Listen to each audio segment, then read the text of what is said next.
diesel price that they're comparing against? How much do they pay for energy? So it's hard to answer that specifically, but there is a handy calculator on the janiceelectric.com website where fleet operators can effectively go through those calculations themselves, helped by our kind of handy helper and evidence. But overall, it is significantly cheaper. So in Australia, when diesel prices were still $1.80 a litre, and they're now just above $3 for our crisis in the Middle East, it was upwards of 30% cheaper because there's zero maintenance, there's no moving parts, and the energy efficiency in electricity being converted to power is much, much greater than it is converting diesel to power. It's cheaper, and what we've done is we've reduced the upfront capital burden that comes with buying a new electric truck, which is typically 4 or 5 times more expensive than converting a truck with Janus. So we're trying to make it a no-brainer for everyone, and it's obviously very helpful where there is government support for electrification to stimulate that. So California is a good example of that. Canada is a good example of that. New Zealand, the UK also just launched a £1 billion fund to stimulate this sector. So the stimulus is coming, which should make it really easy for people, and we're ready and able with technology to support this. Exactly. Here come my question. If a Janus converted truck can survive the Sydney to Brisbane run, what does you can say to skeptical in North America or Europe, or specifically in the room during the 6th workshop in DC? Our leaders will be in the room, and I'm sure they will have this question. Yeah, so we've had 25 of these trucks driving around the harsh conditions of Australia, as you said, in different use cases. So everything from logging to ports to mine sites to cement trucks to food deliveries. Like, we know the technology works and it's reliable and it's efficient. And so the conditions in North America are much less unfriendly than it is in Australia. Like, we're famous for our dangerous animals, but it gets pretty hot and it's very dusty. And so we know that this will work, and we're very excited to partner with fleet operators and energy infrastructure providers in North America to deploy this technology and really increase the level of zero emissions heavy transport that there is all around the world. But our key focus right now is North America. Our time is up, but I still have 2 questions. I'm going to go over the budget here. For a driver, it's always a better experience to be in an electric truck and a Janus experience as well. Ben, do you have ever personally swapped a battery? And what is your impression? Is it a Formula One or high-tech Lego set? The experience of driving an electric truck is there's no vibration, it's quieter, there's no temperature, there's no diesel fumes. And so what we see is that the drivers of our trucks, they basically will never drive a diesel truck again. We think it's better for the driver, better for the family, better for the fleet operator. We think in the medium term, insurance premiums should come down, and drivers should be happier, healthier, less tired at the end of the day. And hopefully there should be less accidents. It should be safer. Great. Talking about future, looking ahead, do you have any breakthrough innovation either in your core technology or commercial strategy for 2027 and beyond that you want to share with us? I think this year for us is all about putting our flags in the ground and partnering with the right people in key geographies. And it wouldn't surprise me to see quite a significant presence from Janus in North America and Canada next year. We're actively working on lots of things. The technology is stable, although obviously we continue to develop everything we do. And we're partnering with some very exciting people all around the world. And we're excited to be working with you in North America. So thank you for your help, and thanks for having me today. Thank you so much for your time, and it's a great introduction for our workshop on April 30 at Washington, D.C. To all our network and audience, thank you for watching this interview that will be aired on YouTube, LinkedIn, and on our website. Ben, have a great rest of your week, and hopefully we will see you in person next time and talk about this technology success in California. Thank you. Happy to do that. Appreciate your help. Thank you.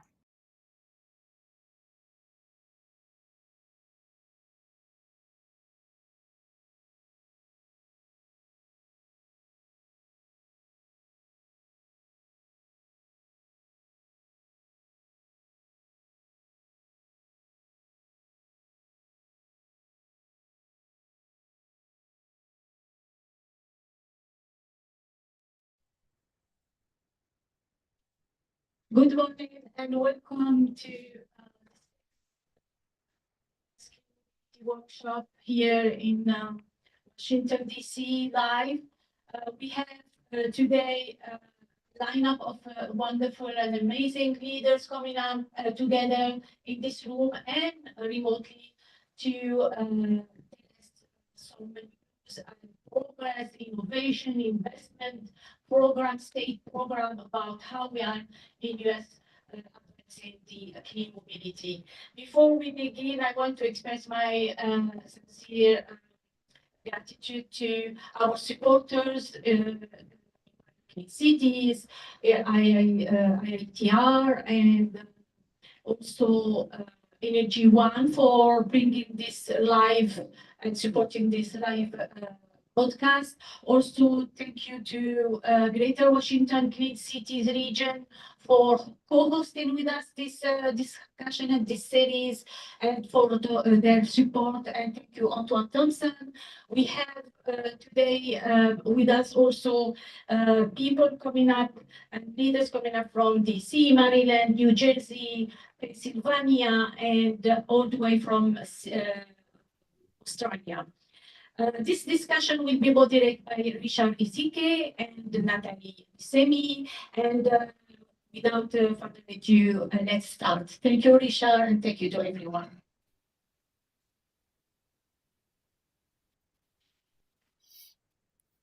Can you hear me? Okay.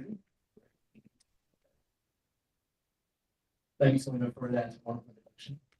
Thank you, Dr. Isike, CEO of TV Consulting.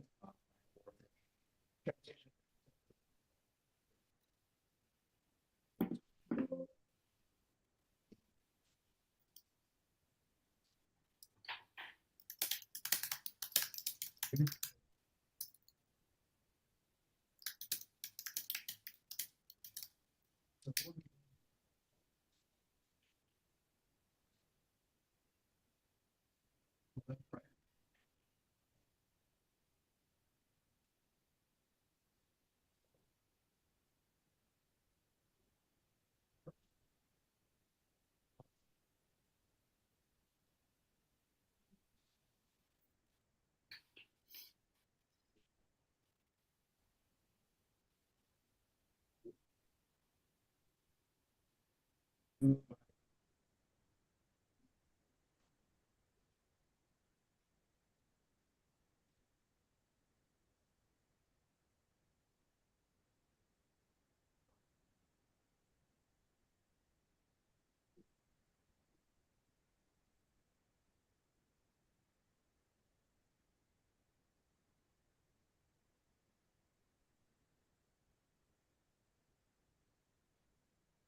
you still hear me now?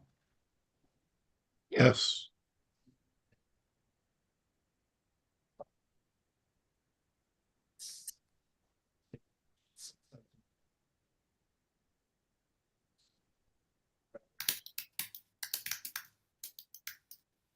To the right hip.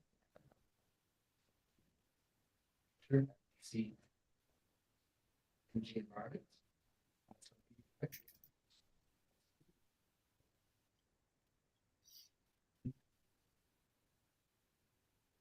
This being right, we have the co-founder.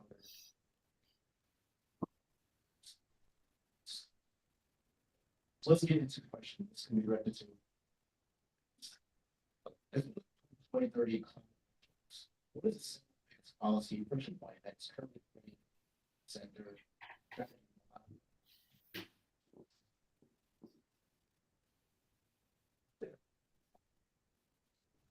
2030 climate benchmarks? It's the single biggest policy friction point that is currently remaining center strategy of the center centers. There's a lot.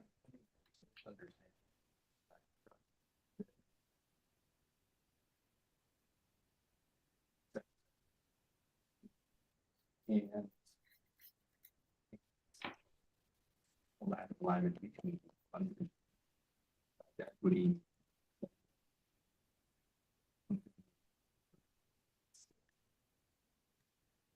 versus just the sidewalk.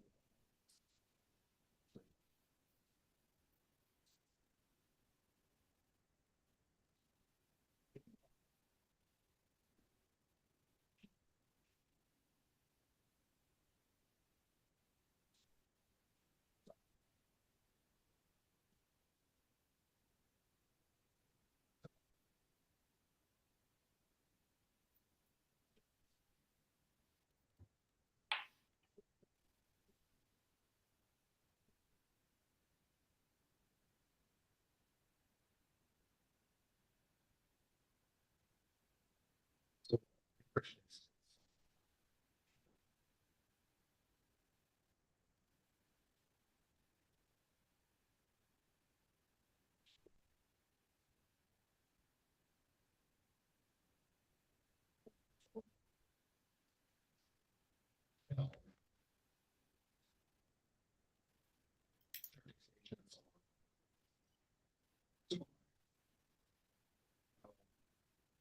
No, we still can't hear. Yeah.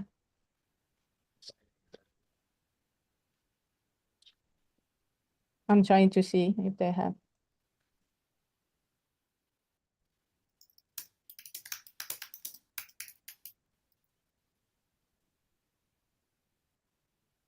Yeah.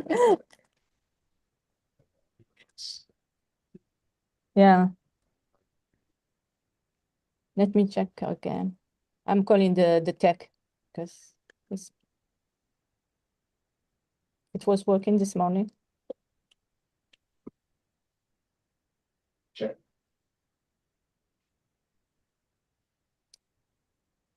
Check.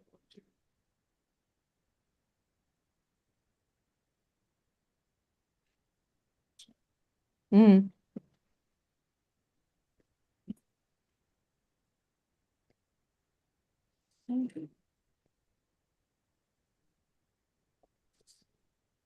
Online. Folks online, can you hear me? Yes or no, thumbs up? Thumbs up. Yeah. Yes. The mic level. Okay. It's up on. It's all the way up, the mic. We hear you, Salima. Oh, But we yeah. can't hear the panelists. Yes. Okay. Let's try. Let's try to put the over here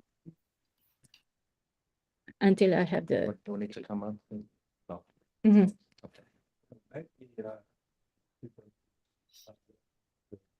Or, I mean, can you hear me now? Perfectly. Perfect. Yeah. Go ahead. Try it one. Okay, so how about this? Are you able to hear me? Very Yes. well. Okay, oh, good. We're good. All right, Great. so getting better. So yes, I was just talking about the point of friction is lack of information where we had Shell, our Navy partner, pull out. And they cited, in part that there's a lack of EV penetration in DC. They may have had other reasons as the true reasons, but the truth is the district in the fourth quarter of 2025, first quarter of 2026, we were the top of all the states in terms of newly registered new vehicles being plug-in. And I think a couple of reasons for that is because we have really great EV incentives, reduced excise tax, reduced registration fees. So if we can get the word out about those, I think that'll help with the friction. Thank you, Alfred. Antoine? I think a couple of things. So number one, predictability is an issue for both the public and private sector and the consumer. The market, anytime, I remember this back in 09 and 10, especially then in 11 and 12 and 13, when Obama left office, or after he left office, he left at 13, right? No, 16. Yeah, 17, I'm sorry. After he left office in 17, people were in a tailspin. And so right now, the market is repositioning itself. And I think one of the big things investors need predictability. And that helps we had a good market signal a few years ago, and now we're in a period of uncertainty. I think high gas prices are going to help, but that alone won't help us down the road. It's a short win, but we need more predictability in the marketplace. Also, we'd be remiss if I didn't have our other two panelists who are online for this session. We have also Keith Kerman, who is the New York City Chief Fleet Officer. And we also have Matthew Dowse, who's the President of the International Association of Transportation Regulators. So Keith, I'd like to pose this question to you, and then I'll go over to Matt. Actually, I'm sorry, can you repeat the question? Because, we don't have the best audio. Of course, you're right. The question was, as we look toward the 2030 climate benchmarks, what is the single biggest policy friction point that is currently preventing private sector strategy from aligning with public sector initiatives? Okay, all right. Well, first, thank you. I'm Keith Kerman, the Chief Fleet Officer for the City of New York. Good to be with you. We have in New York City for our fleet, we have Local Law 140. So we are heading toward an all-electric fleet by policy and by law, 2035 for light and medium duty units, 2038 for heavy and specialized, to the extent the market can support it. There is not a, say, plowing operation that is electric that's currently operating anywhere. So, that depends on technology. I will say, we just made an announcement of 1,000 electric vehicles operating in law enforcement. And so, if you're doing that at home, that's great, but I don't think too many others. And I think it's a big move to show that even in law enforcement and with all the difficult things that they have to handle and the different challenges, we're able to do electrification. In terms of policy, obviously, all the policies work together, and the reverse of all those policies can make it very challenging. So everything from the $7,500 tax credit, which was helping to spur the electric market, to the CAFE standards, which were spurring fuel efficiency throughout the industry, to the federal government investments in electric infrastructure, to the endangerment finding, which is the underpinning for environmental policy across the country. All of these things have impacts, right? So while we are committed to an electric fleet in New York City and in New York to electrification, we need a vibrant marketplace. We need vendors who are selling electric vehicles and further developing and investing in electric vehicles. So, I would say all of these policies come into play. We have a local law in New York City, and we recommend this approach to make clear that this is our direction, this is where our investments are going to go. But we obviously work within a larger context. We need a vibrant industry out there. Thank you, Keith. Matthew, I'd like to pose that same question to you. Sure. Can you all hear me? Yes, we can. Okay. Well, first of all, good morning, everybody. I'm sorry I couldn't be there. We had a conflict, and I want to thank Salima for putting this on again, and thank you as a moderator and panel. And so good to see so many friends. Laura and Zach. I pretty much know everybody here. Gabe, Antoine. My name is Matt Doss. I'm the former longest-serving taxi limousine commissioner, but we've gone well beyond that. I am a transportation lawyer that represents all modes, if you can imagine that, flying taxis, AVs, and very steeped in electrification and representing clients in the space, anything from car sharing to to taxis and limos, which is my bailiwick. I'm also a USDOT centered transportation technology chair at CUNY, and I've done a lot of work in this area, a lot of events and a lot of publications. And most importantly, I'm here representing ITR, which is the International Association of Transport Regulators. So ITR is, for those of you who are not aware of what we do, has probably the only organization. I just was at Commotion, and there's few conferences we can go to where you get so many different agencies: public transit, DMVs, ride hailing, and public utilities commissions. Our governance and our regulatory structure is so fragmented that is probably the biggest barrier to this movement, honestly. So the ITR, typically represents taxi and ride hail regulators, but it's grown over the years and has all these different agencies. And what we've seen in this space is a lack of stability. I think it may have been Antoine who mentioned it, but there's a lack of clear direction, I think, from the government in terms of a framework, and a lack of coordination between the different government entities. That's a pretty big impediment. We have a congestion mitigation principles report. It's on our website, itr.global. That report talks about how solving the problem includes electrification, but we're talking about helping the environment ultimately, right? That's why we're doing this. It's not for any other reason. So electrification fits nicely into that toolbox, but there's a lot of other tools we need to use. But I think the number one problem that we have right now, incentives are great, But we have a chicken and egg problem, and this has not been solved. And there's a lack of coordination at the state and local level in most states and cities. I mean, Gabe did a marvelous job, working at the joint office. We need more of that because there's too many agencies involved in these decisions.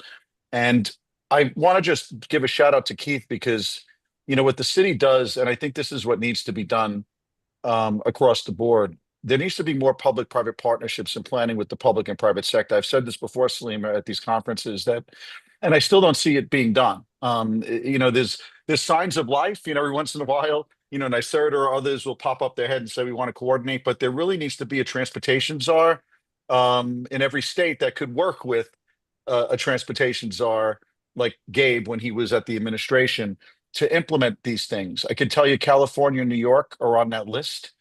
California can't figure out where to put the EV charging stations. In fact, Susan Shaheen and I had to actually work on a study to figure out where the drivers are going, because the drivers, if they're not mandated to do it, unless they can make money, they're simply not going to buy the electric vehicles. They're not going to invest in it. And, remember, we have hundreds of thousands of cars on the road, but they're mostly independent contractors, small businesses. They're black car, limo, taxi. They don't have these big fleets like the FedEx has, or some of these other big companies that they own. So you're dealing with an individual that's going to say to themselves, "Am I going to make money on this or not?" And let's not forget that it's going green is about the money too in my industry. When I was commissioner, Bloomberg and I mandated hybrid cabs. We got sued. We lost at the Supreme Court, but the bottom line was the gas prices soared so high, as they kind of are now, but soared so high that when the cab drivers went to turn in their cars, they didn't necessarily just want to help the environment. They were doing it for the money. So those incentives need to align, but it's meaningless in the industries that I deal with. I represent the bus industry, the taxi, the limo industry. They would love to be green. It's great for marketing. It's great to have electrification. The problem is that if there's no infrastructure that's built, it's a chicken and egg problem, and it can't be solved, in my opinion, without sitting around a table in a room with a map of the city of New York, which Keith and I have spoken about this before, where the city of New York, the state of New York, and all of the major players, including the real estate industry, sit down and figure out where should we put the charging stations. But if you leave it to my friends at Revel, right, they'll go, and they don't exist anymore, but Revel basically made this a business model, but there's no control over where these companies put these charging infrastructure. So if you don't have enough charging infrastructure spread out with fast chargers and even level twos, in certain places where the drivers bring their cars home, in my world, it ain't going to work. And I got to talk a little bit about the bus industry before I finish, because, the bus industry is under attack in New York City with these anti-idling summonses left and right. And my good friend Rid Agarwal, who was the DEP commissioner, was pushing them to try to get electric buses. Electric buses, they're few and far between, they're expensive, and the industry has an insurance crisis and big problems, and they can't afford to do it. So I hate to cast, douse the fire here, so to speak, but there is a fire, and it's a conflagration, and it's getting worse by the day because there are these other affordability issues that impact these industries. And if we really want to make a difference with electrification, there's these cars, it's not just municipal fleets. Keith has control over his fleet at the city of New York. That's different. We don't have control over that. These are thousands and thousands and thousands of businesses that are the ones that are mostly clogging the streets in every city. It's the buses, the taxis, the ride-hail vehicles, and Uber and the regulators have all these 2030 mandates. And that was all based on the presumption that the OEMs were basically going to, move forward and do this. And the mixed signals we're getting from changing administrations doesn't help. But it doesn't really matter. At the end of the day, I think whether the feds are behind it or ahead of it, some states have doubled down in light of changing federal policy, but it doesn't solve the ultimate problem, which is to find not just the incentives or mandate it, but to actually sit down around a table and figure out where you're putting the charging infrastructure and plan with the industry and with government and private sector. It needs to be a public-private partnership. Decisions shouldn't be made in a vacuum. There needs to be collaboration. I hope I'm speaking to the choir on that point, at least. But yeah, our industries are suffering right now. And, the last thing that they need is unfunded mandates. and they need to see the incentives, they need to understand it, and it needs to make sense to them economically. And that's just the cold reality that we're dealing with. If you talk to the average limo company or the average, I'm sure Zach will talk about trucking. They want to help the environment, but not at the expense of the bottom line. If they are not in existence and they can't, and their businesses go under, okay, it's the whole point is it's meaningless. So anyway, that's a long answer to the question, but the absence of certainty and an absence of a structured regulatory framework like they have in China and the EU is something that we lack in the US. And there's been efforts to try to do it, but we have just such disjointed governance that I'm not really sure what the answer is, other than appointing somebody at the governor's level who can work with and be actually anointed with real power to actually tell the other transportation agencies what to do and to map out a plan. And I hope that happens.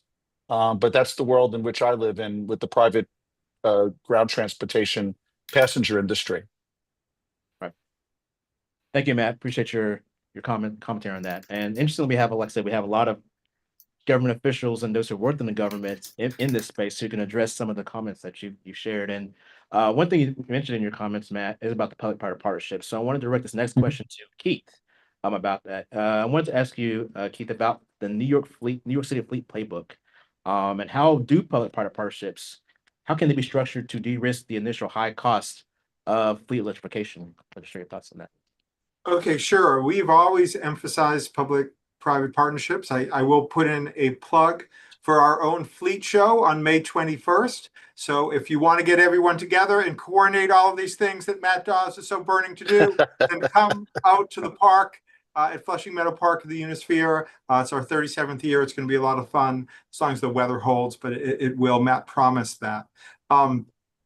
So are we going to have a picnic and talk about this or what? We can have there's always free food and grilling going on, and we expect to see you there. So look, we're a big fleet operator, and as Matt kind of alluded to, but we can't do any of this alone. We need partnerships with industry. It's why we run events like the Fleet Show.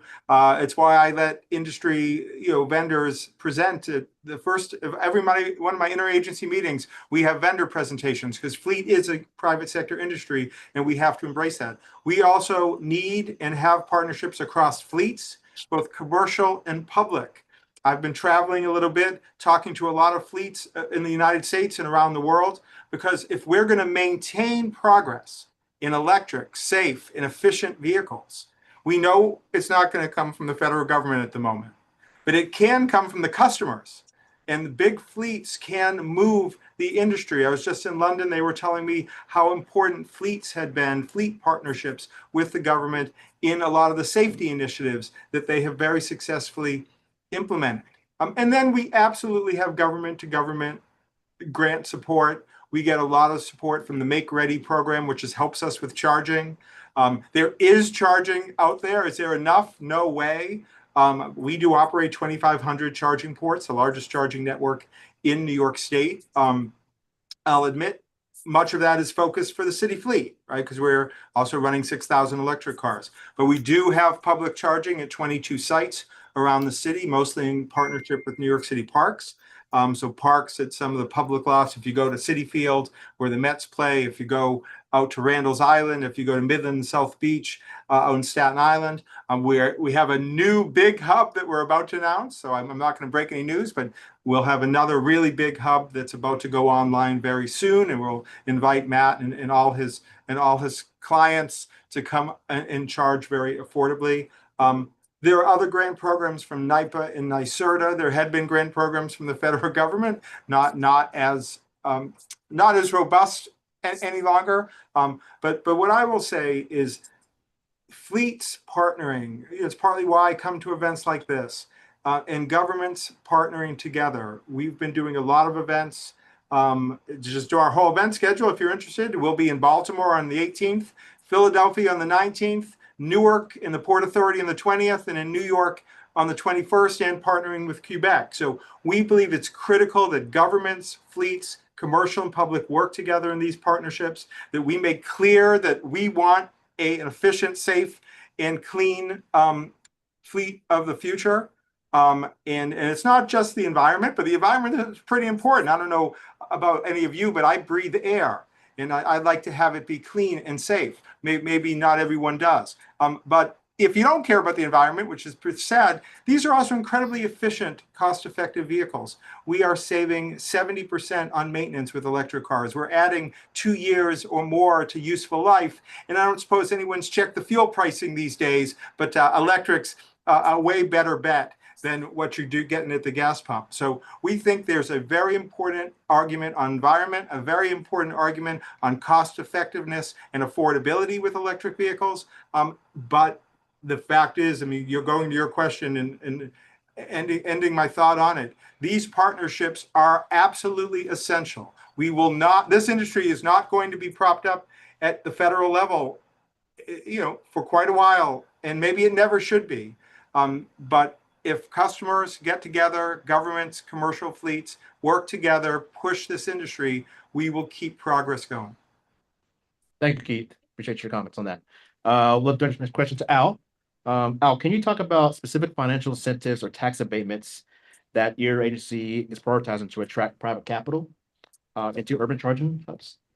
Yeah, so here in the district, we do not have enough charging infrastructure, so we're working to address that. One great incentive we have, there's a charging tax credit that not only pay you up to $1,000, you know, half the cost to install a charger at your home, but it also, if you're installing a public charger at a business, it will pay up to $10,000 for unincorporated, or it's uncapped for corporations.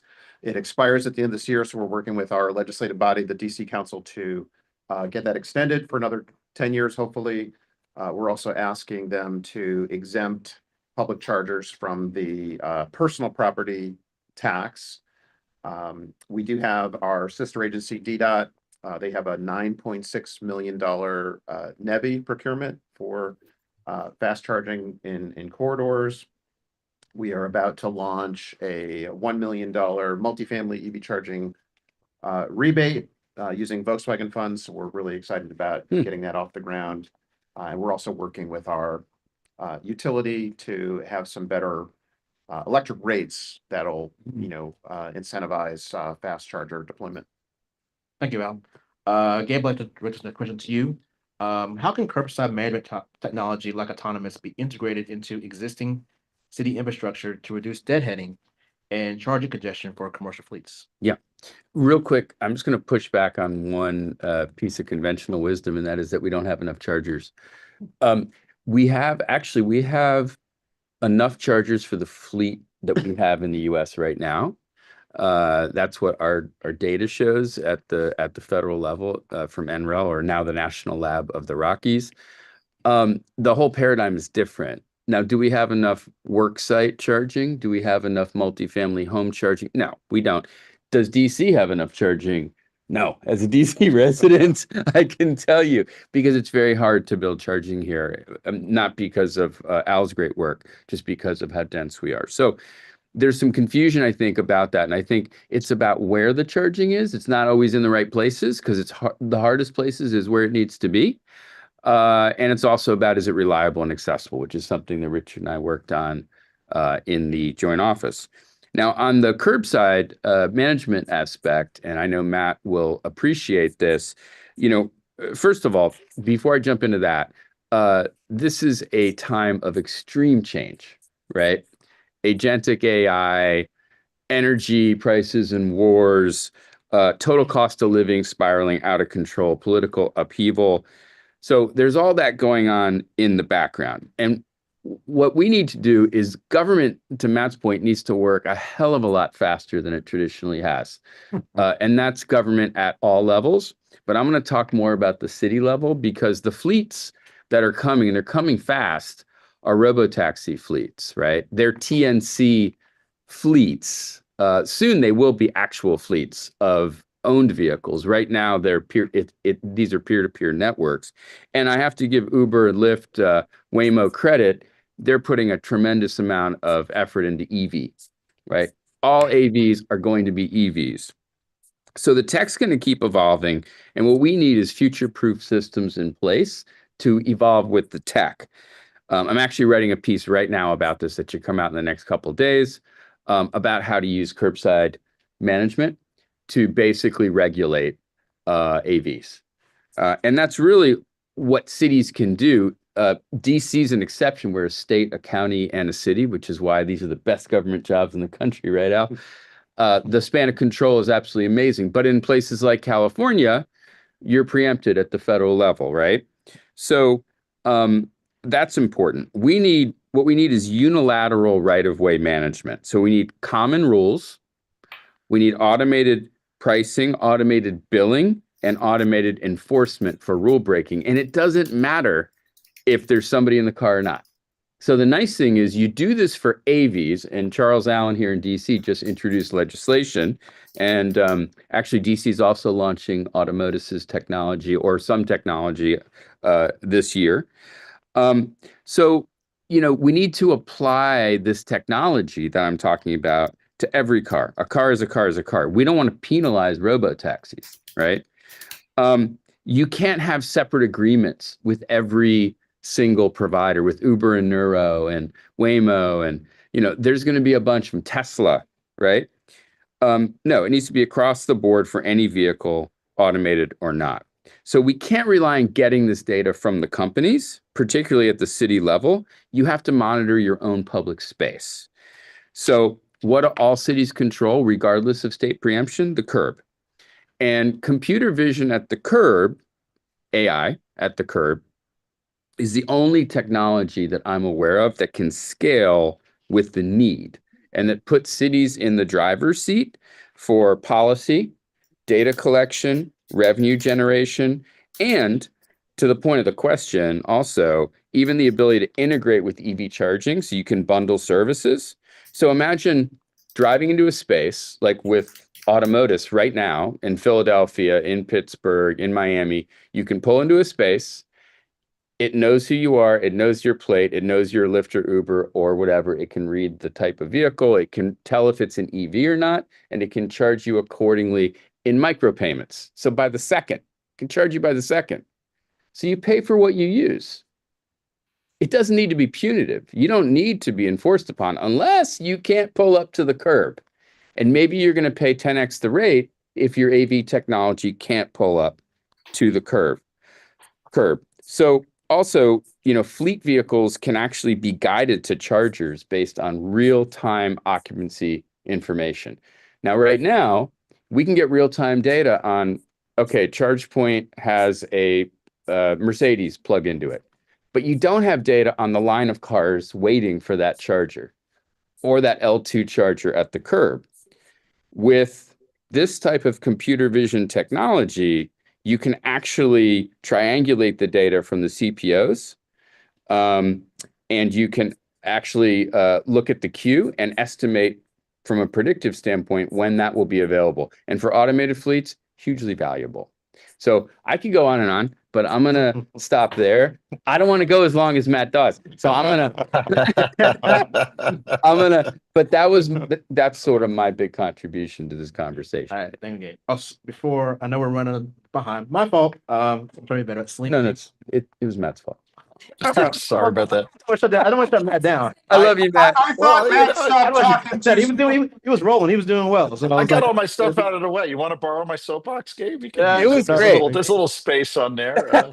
Well, as a moderator, we'll take control of the conversation. But I want to make sure, Slim, do you want me? I'd love to ask Joseph and answer the questions too. And then for the next panel, we'll adjust to make sure that it will get back on track. So let me make sure I say that first. So Joseph, please tell me about considerations when you think about to ensure that maintaining a fleet with medium heavy duty electric vehicles is conducted most efficiently. Can you talk about strategies that your team follows and any challenges that may come up and how do you address them? Your heavy duty fleets generally in the state of Maryland are operated by MDOT departments. So they have their in-house garages. So in speaking with them, obviously you're dealing with, in large part, these vehicles have very little maintenance anyway. So it makes it pretty easy. And secondly, they're mostly relatively new, so they really won't have any issues. So we haven't quite gotten there in terms of being able to establish those things, but the mechanics and technicians are having to be trained at a higher level of efficiency and knowledge. We're talking about electrician type of knowledge. So you're dealing with a lot of amperage, you're dealing with a lot of electricity. So it's important that they get these guys and girls set up for success. Right. And they are trying to do that within the MDOT environment. Thank you. And Antoine, I'd like to ask you, what are some of the most common logistical hurdles that you see when trying to build multi-state coalitions for charging corridors? Well, it's a number of things. So I think one of the good things that we do have, at least in our metro area, we have the regional EV working group and council governments, and many of us sit on that. So that has been helpful.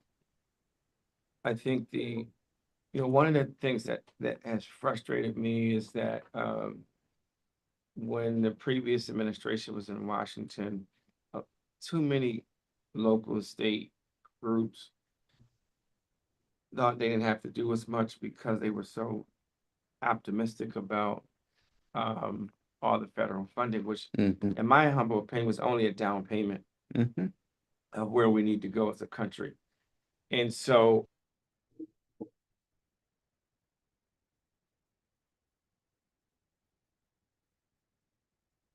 they're struggling financially. There's not a lot of federal help. People got to make choices. Inflation's high. People are kicking back their sustainability and climate goals and vehicle deployment goals because they got to pick choices. We hire teachers and firefighters, police officers, or we put electric vehicles on the road. So I think the limited resources, competing priorities, and then I think that the industry as a whole, to be perfectly honest with you, is not really organized itself very effectively from a geopolitical perspective, right? Whether you like gas and oil, RNG, those three are pretty organized. Everyone else, they're just playing politics, right? And so I think that for the industry to get to the next level, it has to become more sophisticated, it has to grow up and be able to organize at the local, state, and federal level, not just as one-offs. This company is working with the DC or Northern Virginia or Maryland or whomever. But I think they've got to really invest more strategically, and be more aggressive in getting deployment. One of the things that one of the things that I think really hurt the industry in a big way is that I sit on the Train Commission, which is the Transportation Revenue and Infrastructure Needs Commission for the state of Maryland. I remember about 4 years ago, one of the highway advocacy organizations showed us a presentation. They showed us how all these red states had applied for federal funding for transportation initiatives through the infrastructure law and everything else. And they were getting the money out the door. Blue states were stuck in this paralysis of analysis and studying this stuff to death. Election comes, money gets clawed back. Our folks voted for it. We were slow on deployment. And now we're figuring out how the hell did that happen, right? And I can tell you, whether it's at the local level, national level, regional level, deployment is critically important. Local state officials want to know that if we earmark money, that you get the money out the door, right? Yeah, you got to do it well, but I think we've got to be more aggressive in deployment. Last thing I would say is that this still is the emerging technology, right? So education and outreach is critical. People still have a lot of questions. Some areas, my neighborhood, there's a lot of people with solar and a lot of people with electric cars. And I'm in a 80% Black neighborhood. That's not every neighborhood though, right? And I live in Prince George's County. So we got a lot of education outreach, and then we've got to make sure when we do get funding, we got to be aggressive about running out. Maryland has a great EV car program, for charging and other things. but they run out of money. But we still need diverse leadership that's fighting for these things. And then we got to make sure when we do get resources that what happened with the Maryland, some of their rebate programs and incentives, that all the programs are like that. Because that makes it easier for me. I don't know that, but he used to be a state delegate for like how many years? 15. 15 years. It's easier for us to get public and private capital when we get money out the door fast. When money lingers and sits, it says there's no demand, not enough interest. Why are we wasting? We have competing priorities, and it's very difficult budget times since all the COVID money is dried up at the state and local level. So that's just my 2 cents on it. Thank you. Thank you. Thank you, Antoine. We'll have time for one question from the audience to any of our panelists before we move on to the next. Yeah. And I'm battling my allergies right now. I need to clarify. Okay. If there's, The question should come to not him because he needs to some relax. Anybody's here. if there are questions, If there are questions, yes, of course. I have a quick response. Okay. Any more questions? Yeah. Yes, please. Just yes, please. Introduce yourself too. So the what else can hear? Oh, what's your name? Yeah. Your name. So put in. Yeah. Thank you, Rose.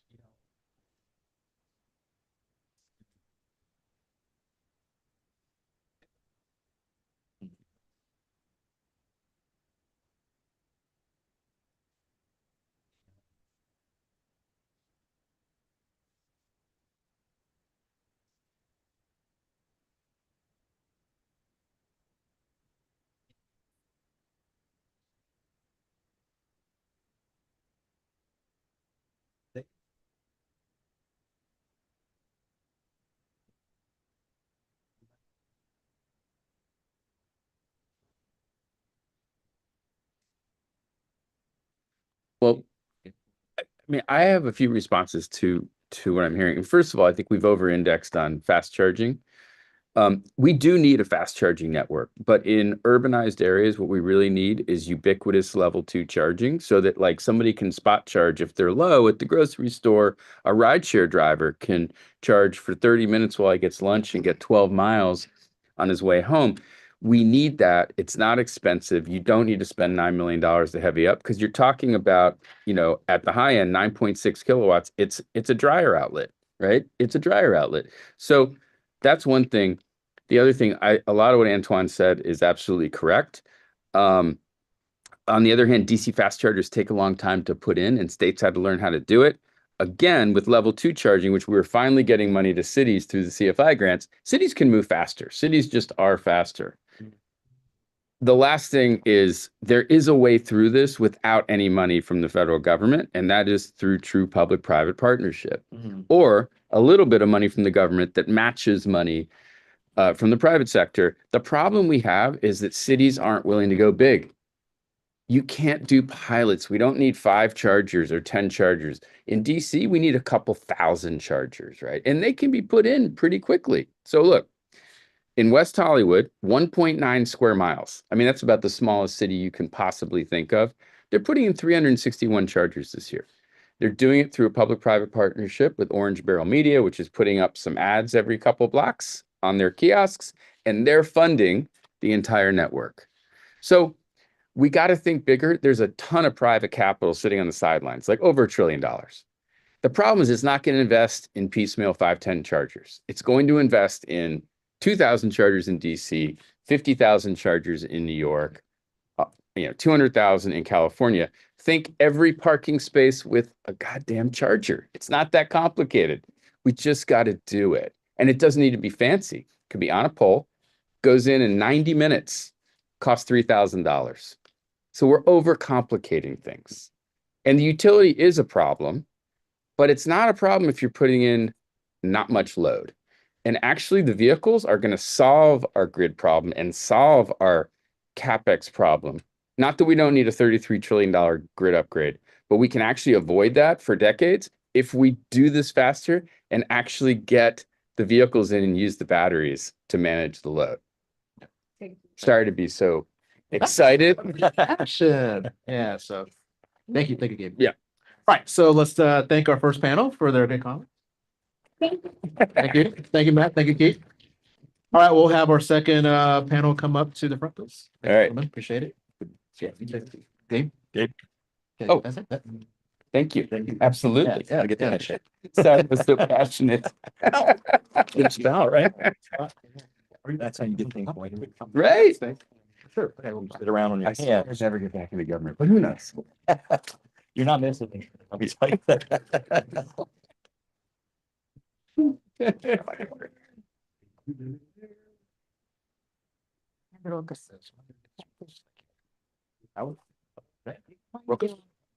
Yeah, thank you. Thank you. Okay. So I think we solved the issue of the Audio issue solved? audio issues. Yeah, that's Yeah, you can. Oh, yeah, you did. I see it there. Yeah, she did. Right there? Okay, great. All right, and how is that? All right. Okay, gotcha. Who's just here?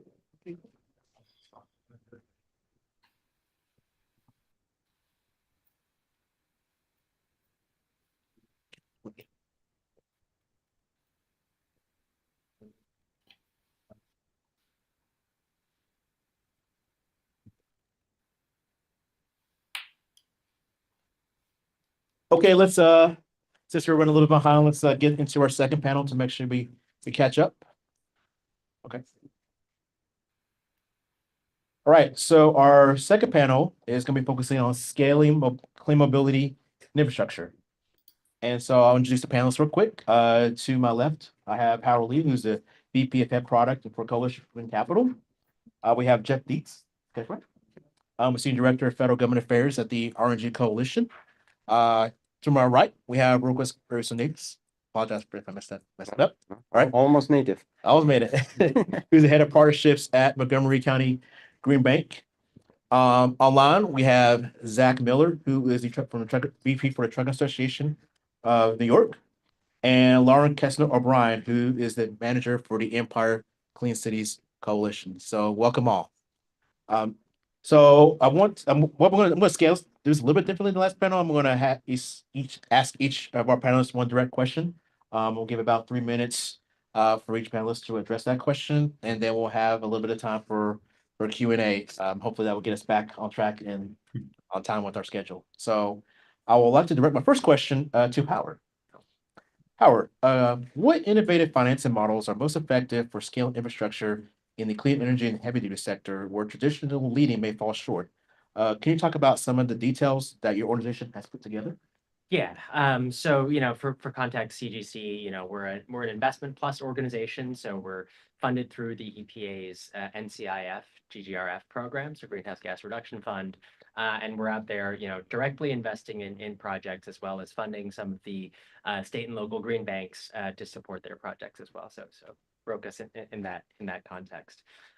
We've looked at mostly electrified transportation and fleets through a couple of different lenses. There's obviously a lot of financing challenges because it is a newer sort of asset class. It's a newer type of product.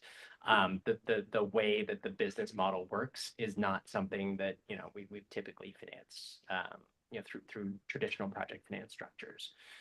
So 3 of the models we've looked at so far for emerging transactions in this space are basically around shaping those models so that they're financeable, right? So one of the first models we looked at is transportation as a service model. So if you think about school bus fleets, if you think about any sort of like transportation services provider, privatized municipal fleets, and so forth, that starts to look a lot more like a typical service provider company. You can base it off the creditworthiness of the company, the kind of performance, the track record, the contracts that it has, and basically structure your financing to that as a service company. So instead of focusing as on the asset itself. That has some advantages, for us, I think, and also for the customer as well, right? It helps bundle a lot of the complexity around setting up these fleets. If you're a school district, again, just to use that example, You don't have to own, you don't have to operate, all the equipment around, all the adjacent equipment around the fleet itself. It enables you to buy the service that you want, and we can bank the service provider. Another model that we've looked at in one of our earlier transactions was basically turning some of these companies into more of a project finance cash flow type structure. So setting up SPVs, a clean fleet provider, signs long-term contracts with the customers. They have certain CapEx needs. All of that goes into the SPV. The waterfall, the cash that comes out of operating those contracts over time comes back to us as an investor. So that is sort of like a project finance structure, trying to basically take all the cash flows that come out of that in and out of that structured vehicle, and approach it that way, based again on the strength of the contracts, strength of the operator, and so forth. Finally, we've been a little more targeted in a couple of areas, trying to provide or think through how to structure bridge financing. So there's a lot of talk in the previous panel about incentives and state rebates and so forth. A third and a more targeted way, more short-term way we've looked at some of these transactions is, if it takes 12 months to get your state rebate, or if you're waiting for clean fuels grant or clean school bus program rebate, and that takes 12 to 18 months. The production of a lot of these vehicles is still pretty slow right now. So, the customers, they want to pre-order, they won't be paid back, their portion of the guarantees from the state for 12 to 18 months. And so a bridge financing product there, helps them bridge that 12 to 18 months. And then again, you leverage off the credit of the state or the federal entity that's providing that. And also off the strength of the documentation produced for the grant, right? So if you think that there's a very strong likelihood that this grant will be paid out and it's just a matter of process, then you can feel, a little better about, underwriting that credit. Thank you, Howard. Zach, I would like to direct this next question to you. Based on successful project in your state, can you talk about top three operational adjustments that traditional trucking company must make to succeed with clean mobility? Yeah, I mean, that's really the heart of it, because it starts with operational use case in terms of how quickly a fleet can convert and start utilizing electric equipment. So first, is there that operational use case for me? What we're seeing right now, yard trucks, a little bit of forklifts, urban last mile is really huge. We're starting to see some of that, box trucks coming online, starting to see a little bit of Class 8. I think, for the purposes of the question, I'd like to talk about sort of the biggest gap, right? You have your yard truck and you have your Class 8, right? So the yard truck conversion has been incredibly successful. Fleets have been so happy to get their diesel yard trucks out of operation and incorporate the electrics, less maintenance. You're not paying costly diesel on something like a yard truck. It gets the drivers comfortable with the equipment. If there's any sort of breakdown, it's not, as it doesn't have that operational impact of a work truck, being out of service, right? So that dipping the toe in operationally has been incredibly successful. A couple of learning curves, as we all can understand, but that's been great. Now we're starting to see those early adopters really take a close look at Class 8. And operationally, the questions become, okay, what are our shortest possible routes? We know we're Class 8. We know we do a lot of mileage. What are the shortest routes that we have that can be converted to electric? That's the first question. The second question, how am I getting close to matching that upfront cost with the Class 8 diesel?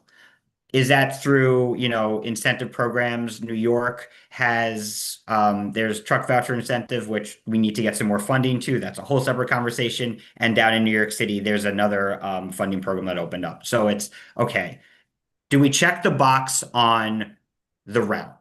Do we check the box on getting some sort of cost availability here? What is our payload loss? Are we going to lose a lot of payload with this? Is it going to be about equal? We definitely at this stage do not want to have to put more trucks on the road to meet that same haul. So if the answer is, hey, we could get some good funding, hey, you're not going to lose a lot of payload, great. You just check that second box. And then the third one is, of course, the charging. Are we going to be able to install the charging in our facility? Is there going to be charging along the route? What is the cost of installing that charging? Are there incentives there? That last piece, once that's been sort of box checked, that's when we're starting to see the fleet say, hey, I think we could start to make this work. The hope is, of course, that as the early adopters get information, that information gets out into the industry, that the business models sort of get, I wouldn't even necessarily say uniform at this point, because there are a lot of variables, but at least something somewhat tangible that could be gone, taken to market. And the last point I really do want to say is, especially when we're talking about the cost here, there's a very interesting double-edged sword, because there is no secondary market for electric equipment right now, which has caused challenges for many fleets to jump in. However, at the same time, those fleets that are able to jump in are able to amortize that cost over longer periods of time.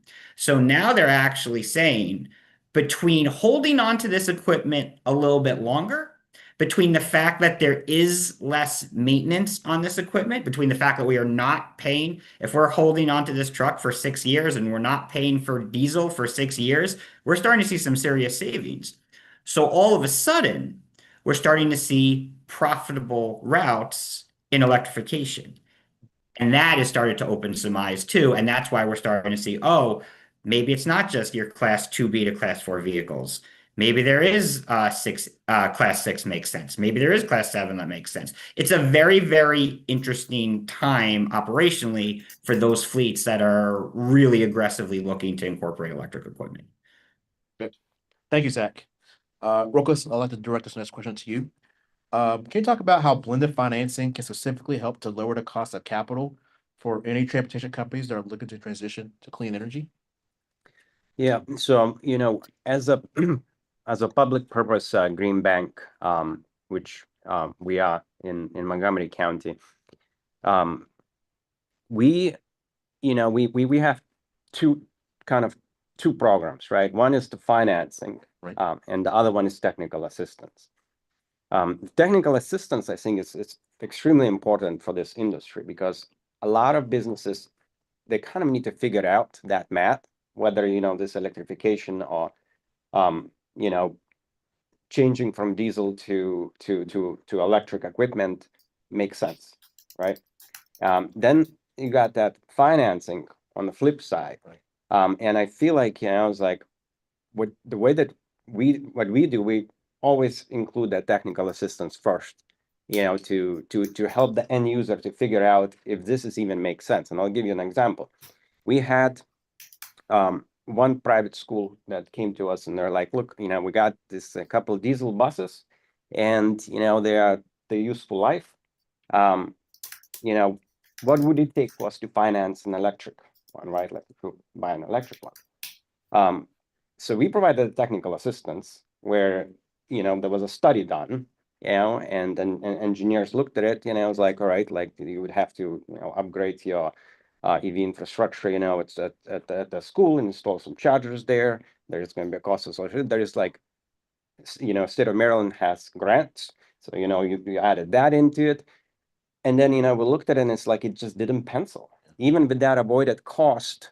Where you would save essentially, it still didn't pencil. There was just not enough incentives, right? And I think this year is going to be different, and Natalie is going to talk about what state of Maryland is going to offer. And I think now going back to that blended finance, sometimes for these things to pencil, like you have to have that blended finance, right? And Montgomery County is very lucky to have the green bank. Most jurisdictions don't. DC has one.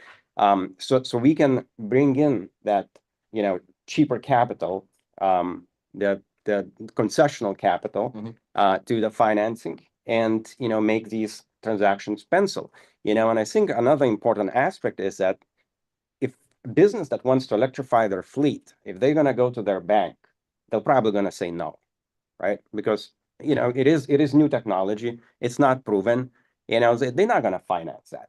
But if Green Bank finances, right, and de-risks that transaction, then, we can go to that bank across the street and say, hey, would you like to be part of it?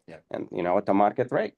And they would say, yes, absolutely. I mean, our exposure is lower. So I think, green banks overall are really important when it comes to these type of transactions, and especially because, the technology is still relatively new. And, a lot of financiers do not want to take that risk. Right. Great comments. Thank you, Rocco. Appreciate you sharing that. Lauren, I'll direct this next question to you. Good to see you again. Can you talk about the unique operational hurdles when synchronizing land-based last mile delivery with marine-based clean energy transitions? Sure. Well, Thank nice to see you too, Richard. And thank you for inviting me to the panel. Of course.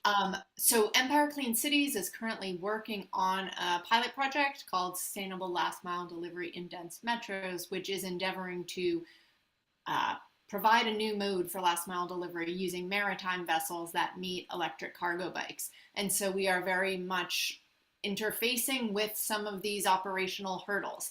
And I can speak to that. And I think at a high level, there's a new conceptual framework, which is not simply water-based or land-based, but this hybrid. And so that hybrid brings up new operational questions. And one of the challenges is bringing those two together. You need to create a shared language, shared infrastructure.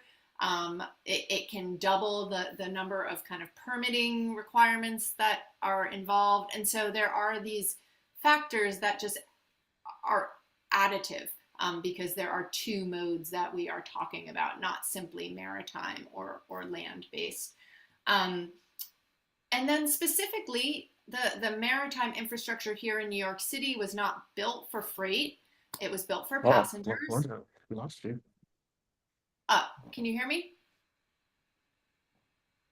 You froze a little bit. The connection. Can you repeat the last 15 seconds of what you just said before? Sure. Sorry about that. I was just saying that the actual infrastructure here in New York City and probably across the country was not, well, in urban areas was not built for freight movement so much. And so we, existing ferry piers do not have roll-on, roll-off capabilities for freight operations. And so there's just, the need to build out these capabilities for a new mode of last mile delivery. And then lastly, I'll mention there's a need to create some sort of data and dispatch integration that incorporates the maritime element with the transition then to land-based, and in our case, micromobility, so electric cargo bikes and electric quads that meet the boat at the pier and take the freight on its last mile. And so there's shipping protocols that need to be developed that take into account real-time maritime updates and slip availability and tidal efficiency and just additional factors that are a piece of this puzzle. And I guess, it's early days. And so there are a lot of these baseline concepts and infrastructure and data integration that needs to be established. Wonderful. Thank you, Lauren. Appreciate your comments. Jeff, I'd like to direct this question to you.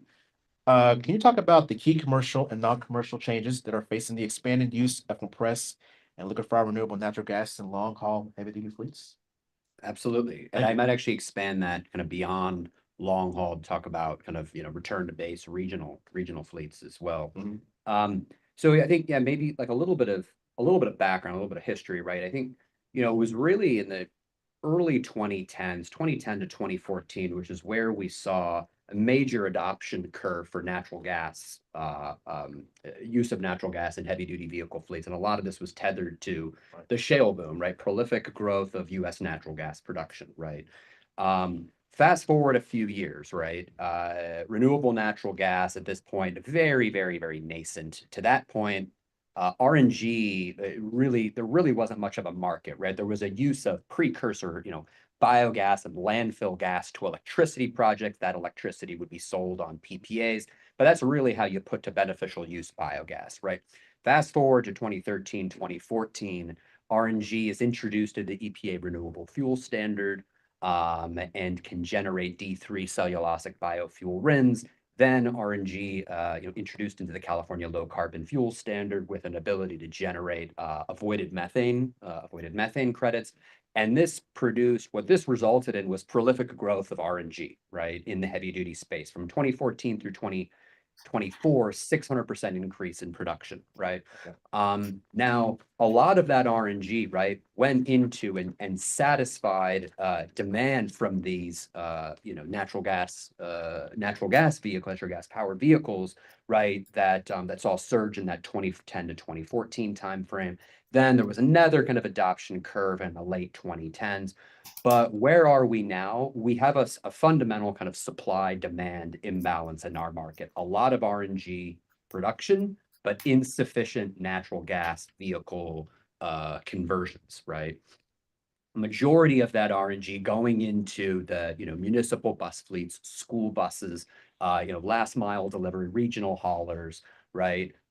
Now, presumably, we do have kind of a long haul option in the form of the Cummins X15N 15-liter natural gas engine, right, which has diesel-like performance on the long haul side of things. So there is potential for this new engine to be, to pave the way for more demand, allowing for more demand, more consumption of RNG in heavy duty vehicle fleets. But as it is now, the market is somewhat stuck, as it were.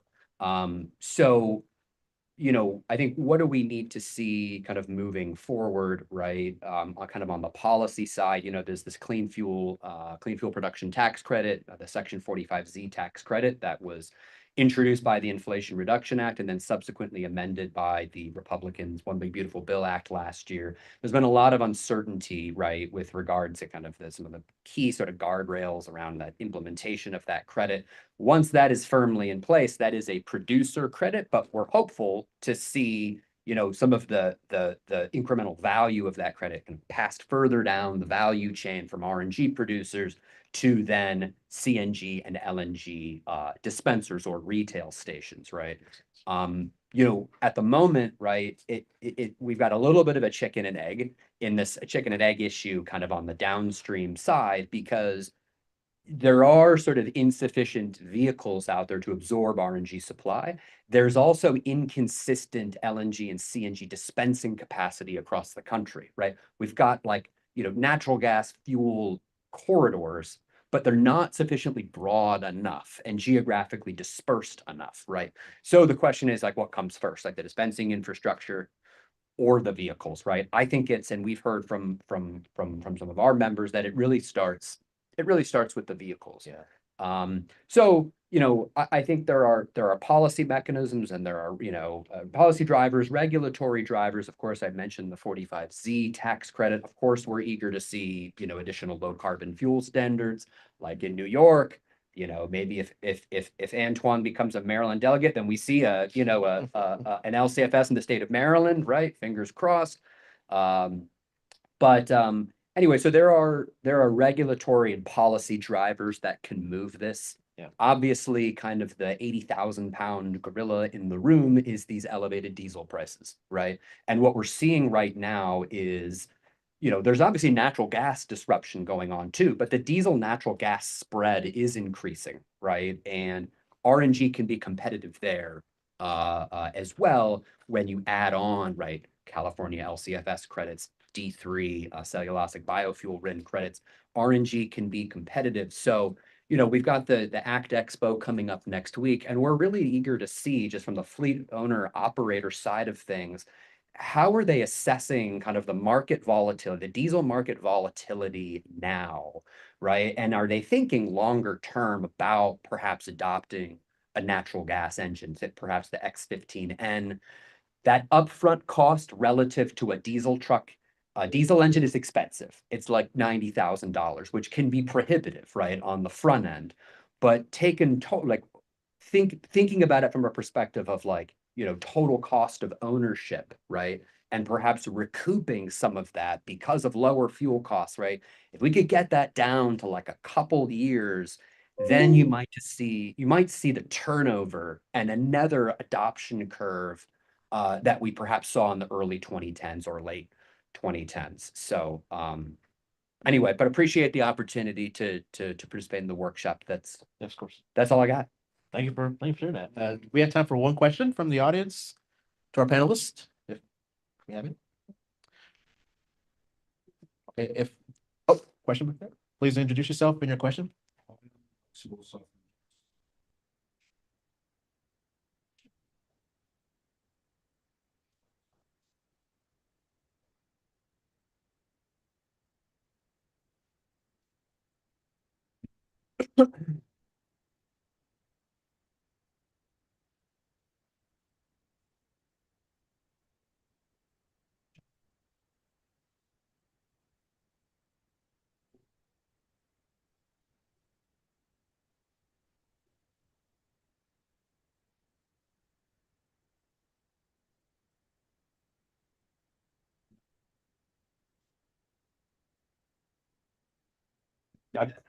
Yeah, no, I think you got the really good point, right? I you know, in terms of like the way that I think that why people think it's new technologies for them, like for the property owner, you know, this feels like it's new.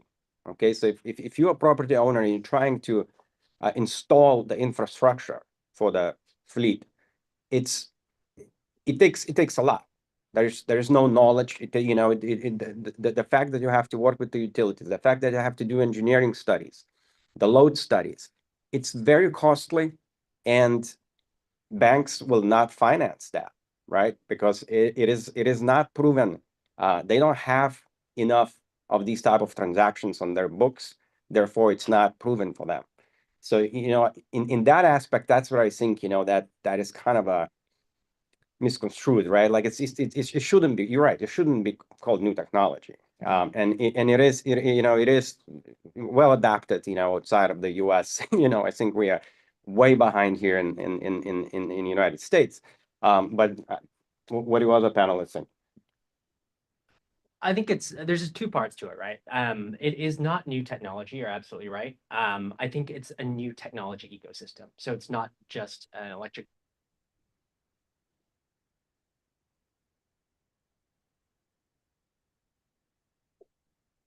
doesn't have enough reps, to Rokus's point, to show a very solid history of operational data, to show that the TCO, that the total cost of ownership, is or could be lower than the existing sort of with trucking. It's diesel, but you know there's other RNG, other technologies as well. The other thing I'd say is also, and it's related to the data point one, you know, we look to insurance as a big driver of whether we can finance something, right? And at the current stage for a lot of these EV, I'm thinking more specifically to do with EV fleets here, the insurance rates are still prohibitive.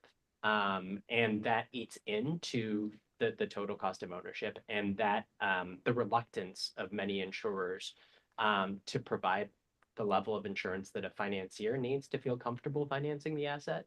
That can be a barrier to adoption as well. So, you know, more data points I think will drive both of those areas, you know, both for us as a financier, seeing, hey, you know, there are companies who are operating very effectively in this space. They can manage uptime to, you know, 90, 95, 99%.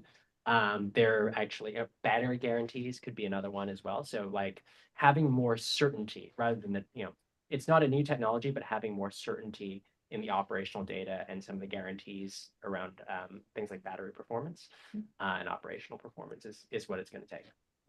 Thank you. Let's go to our thank you for our panelists. Thank you. Thank you, Zach. Thank you, Lauren. Thank you. Yep. All right, we'll then have our third panel come up. John, Natalie, Helen, Lex, and Nick, please. Thank you. Thank you. Very good. Yeah, well done. Thank you very much. Nice and efficient. Yes. Thank you very much. Here. There. We need another. Oh, we have. Oh, we do.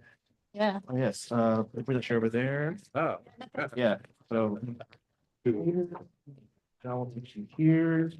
Let's put you there. Now let me put you here. Then Nick will put that a little bit up to the side. Oh. Hmm? Oh, yeah, so I'm saying, sorry, this to the side, not that. Okay. All right.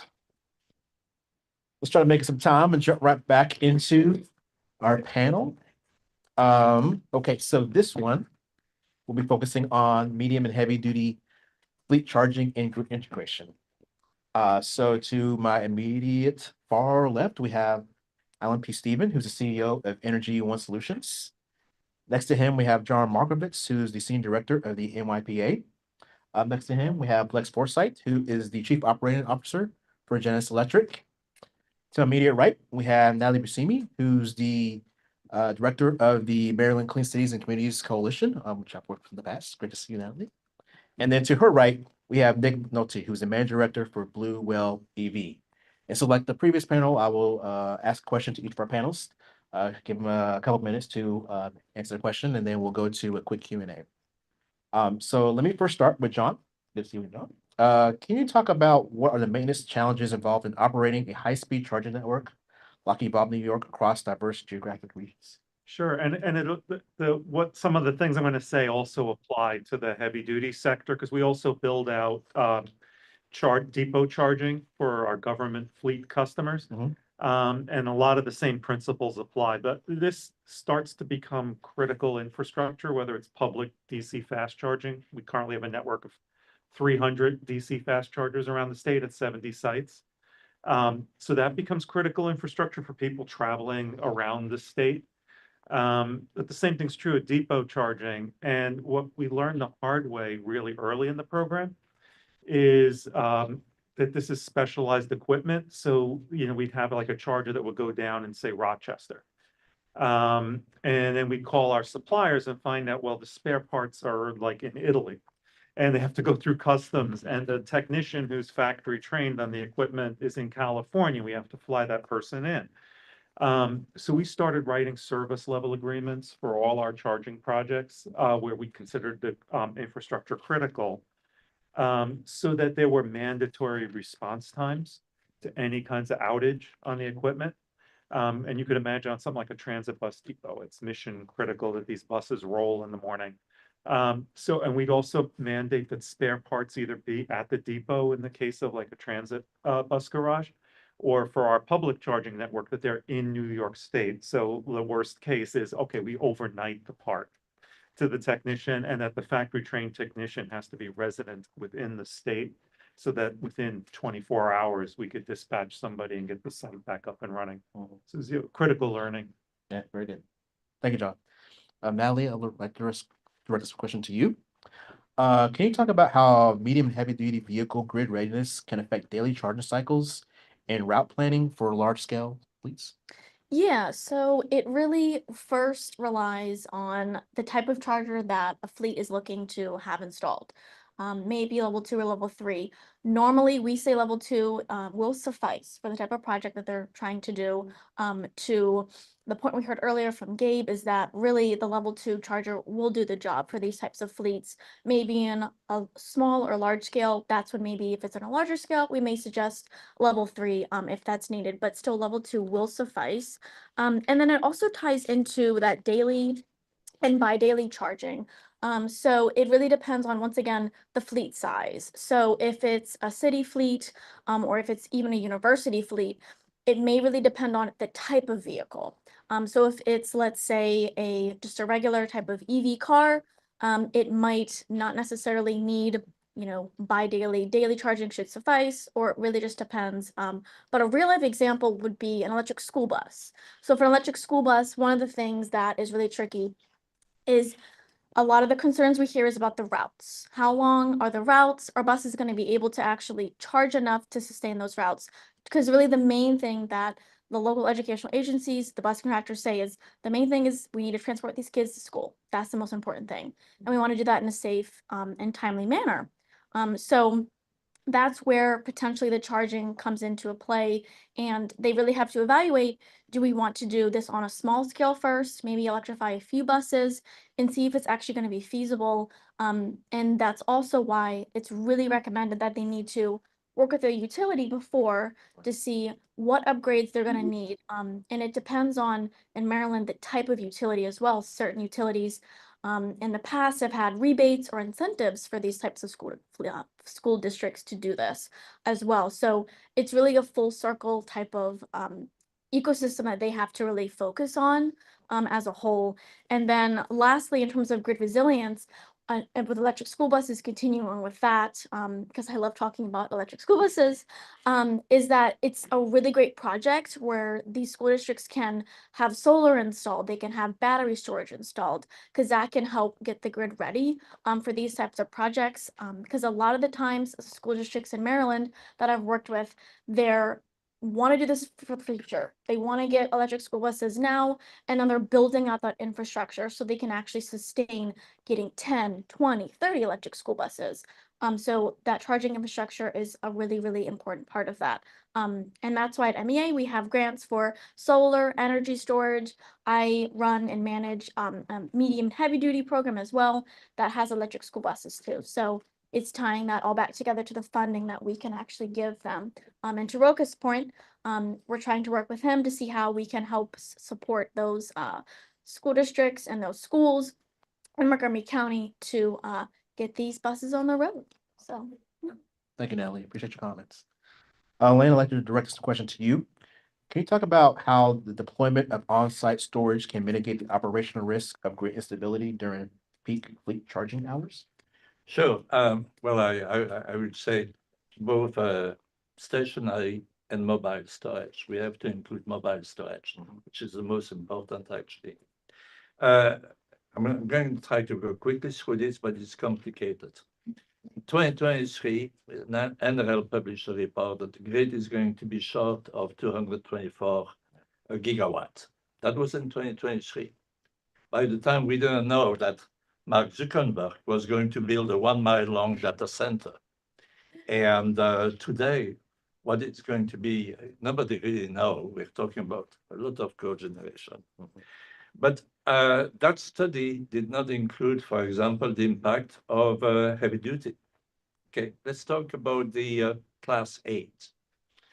Class 8, there are over 4 million Class 8 semi-trailers in the United States. Okay, if you electrify those, and I think studies showed it's about 60% by 2050, will be electrified. To be competitive with diesel, you've got to recharge fast. And that's why, there are companies, I'm going to Expo next week, and that they don't talk about the grid, okay? They say, oh, we can charge 3.5 megawatts in 15 minutes, okay? So you just add the numbers, 4 million trucks, okay? Take 60% of them and then take that down to the long haulers. Long haulers, there are probably about 700,000 long haulers on the road. Double shift, 2 drivers, okay, 24 hours, round trip. 300 miles on a 650 kilowatt battery. Okay, that means that they're going to have to recharge along the way. You're going to introduce new peaks. It's not like you can refuel at the depot over 8 hours. You want to do it in 15 minutes to 30 minutes. That's only the recharge time. How about queuing? Okay, that means that there is no line at the charging station. So that's That's one of the big problems that we should discuss. Okay. Now, what does the grid needs? The grid. I spent 30% of my life with utilities, PGM in particular. So I'm very sympathetic to utilities and NYPA in particular. So what the grid needs, it needs to get some more balancing. Now we have peaks, which are in the morning, in the afternoon, which are first exacerbated by the fleet charging. Okay, and so we saw in California the duck curve, and the duck curve means that you have a high peak during the day, high peak in the evening. Okay, but in the middle now you have all that solar. That solar is basically reducing the system load, right? And to the point that you have to curtail solar power midday, okay, because you're going to bring the grid unstable. Okay, so what are the batteries? What is storage? Storage is like a shock absorber on a car. Okay, that means that if you're driving a car high speed without shock absorbers on the bumpy road, you're going to take off, right? It's a little bit the same thing with the grid. The more solar we have, the closer we risk to get to instability. Okay, batteries can solve that. The second thing is whether you're talking about, if you're talking about the transmission grid, again, the transmission grid is inefficiently used because we've got those peaks in the days and in the afternoon. At the distribution level, let's say 1 gigawatt, okay, 1 gigawatt will charge 750 trucks, right, in at 1 megawatt charging. Look at the impact it has on the distribution grid. It's destroying the distribution transformers because distribution transformers were not built for those peaks, okay? Expand contracts, expand, and some studies are showing from the DOE are showing that the life of a transformer's distribution may drop down to 3 to 5 years instead of 25 years. But again, we are very poorly utilizing the equipment. So again, batteries come back and fill the gap. Eventually, you want the load to be as flat as possible, and the load to follow the generation basically as much as possible. So there are solutions to that. Okay, where is storage? We're doing a project in New York State for one of your customers, basically. We're talking about the building with 120 rooftop units, 22 freezers, 20 forklifts. It's about 1 megawatt, a little bit, 1.3 megawatts. We can turn that. We today at dispatch speed in 2 seconds, we can optimize all those resources: thermal, electrical, and flexibility. It's doable. It's doable at dispatch speed. So, and what do you get for that? Well, you make money. Okay, instead, you're minimizing your demand charges. You get a few bucks for demand response. You can participate in the New York ISO day-ahead market and so on. So what I'm trying to say here is that all the pieces of the solution are there. Okay, for example, Lex batteries. Lex batteries can be on the PGM market 24 hours a day.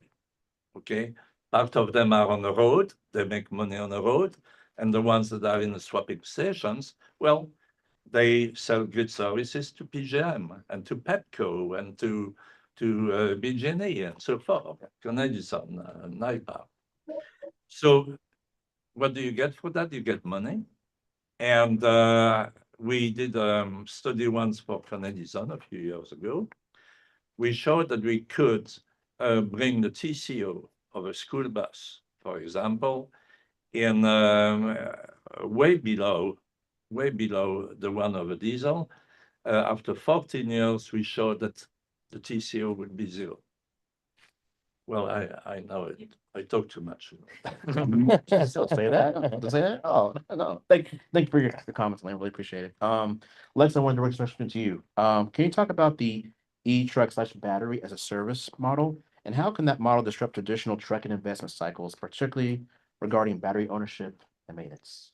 I think the biggest problem with the heavy sector, I mean, we play in the Class 8 tractor sector, is the cost of a fixed battery vehicle. And it's all, you're $500,000 to $650,000 US for a tractor unit.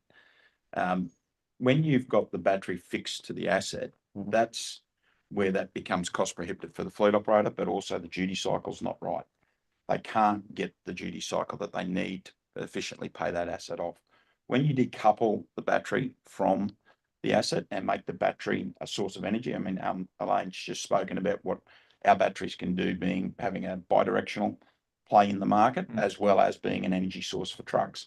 It changes the whole economics so that the fleet operator is only owning the truck, not owning just the battery and truck.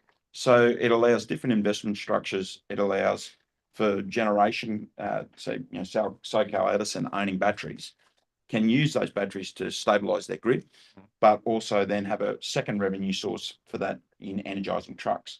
So we've got to think of energy differently. We've got to think of investment cycles differently. An electric vehicle should be looked at on a 10 to 15 year cycle. The average age of every diesel tractor unit in the US is 13 years of age. So we've got to stop thinking of this 5 year cycle. Everyone gets punch drunk on, we've got to pay the asset off in 5 years. These assets have, if the average age is 13, you've got tractor units out there that are nearly 30 years old. And that's where our model in conversion of our existing assets from diesel to electric plays a big role in that as well too. You've already got the infrastructure, you've paid for the asset, you're just changing the power source to it. So anything with buses, trucks, where there's a common platform of how that vehicle is built is something that you can electrify and decouple the high capital cost of replacing a whole brand new vehicle to, I'm going to just change the energy source to it. Thank you, Lex. Appreciate your comments. Nick, I want to direct this question to you. How do you advise investors on right-sizing their capital allocation for charging solutions to overrun capacity that isn't immediately needed?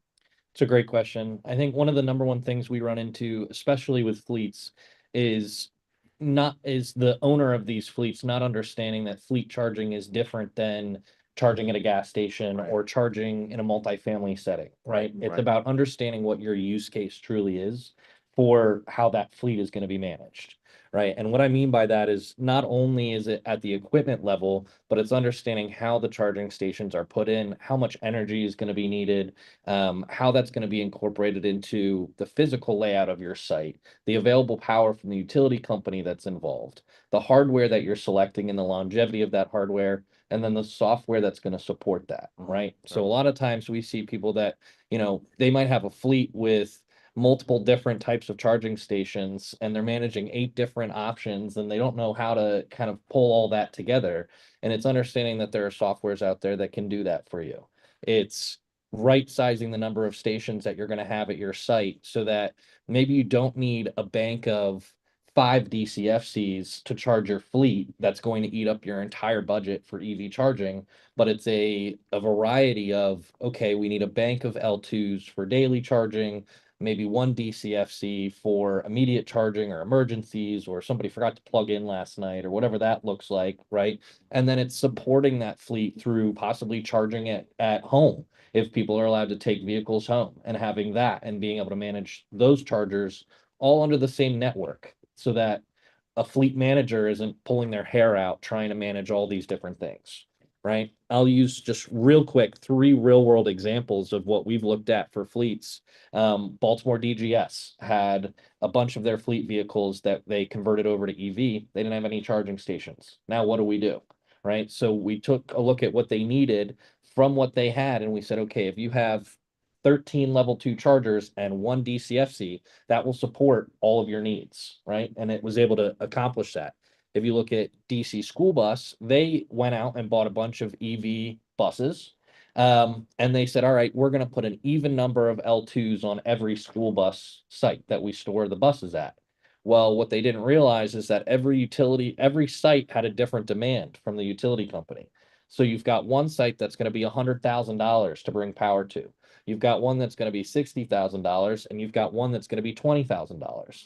So why not take all of those charging stations and put them on the site that is the cheapest to bring the utility into, and then change a bit of how that function works with the buses, the use case, that's going to allow you to maximize how much power you're able to take advantage of for your charging stations without, breaking the budget that you've put together.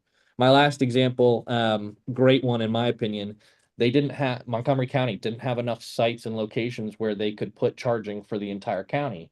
Rather than try to split their approach, they take fleet charging, they take public charging, and they take business charging, and they put it all in one lot, and they put fences or allocate how they're going to set that up. Okay. But you're essentially bringing all the power and demand that you need to one location, rather than having to split that out and pay for 3 projects. You're all bringing it to one site. So it was a long-winded way of just basically explaining it's all about the forethought that goes into it. And I think it was one of the earlier speakers today said we need to get out of this mindset of let me do a pilot and put 2 chargers in or 3 chargers in, and then I'll go and do another one, and then maybe I'll add 5 here. It's think about the overall process system and what do I need to do to accomplish what the goal is that we're setting out. Are we mobile? Are we electrifying a county? Are we electrifying a city? Is it just for this one fleet? What does that look like, and how do we accomplish it from top down rather than from bottom up? Great points. Thank you, Nick. Yep. We'll have time for one question from the audience if we have any. So I have a question. Yeah, Montgomery County. What do you guys think about like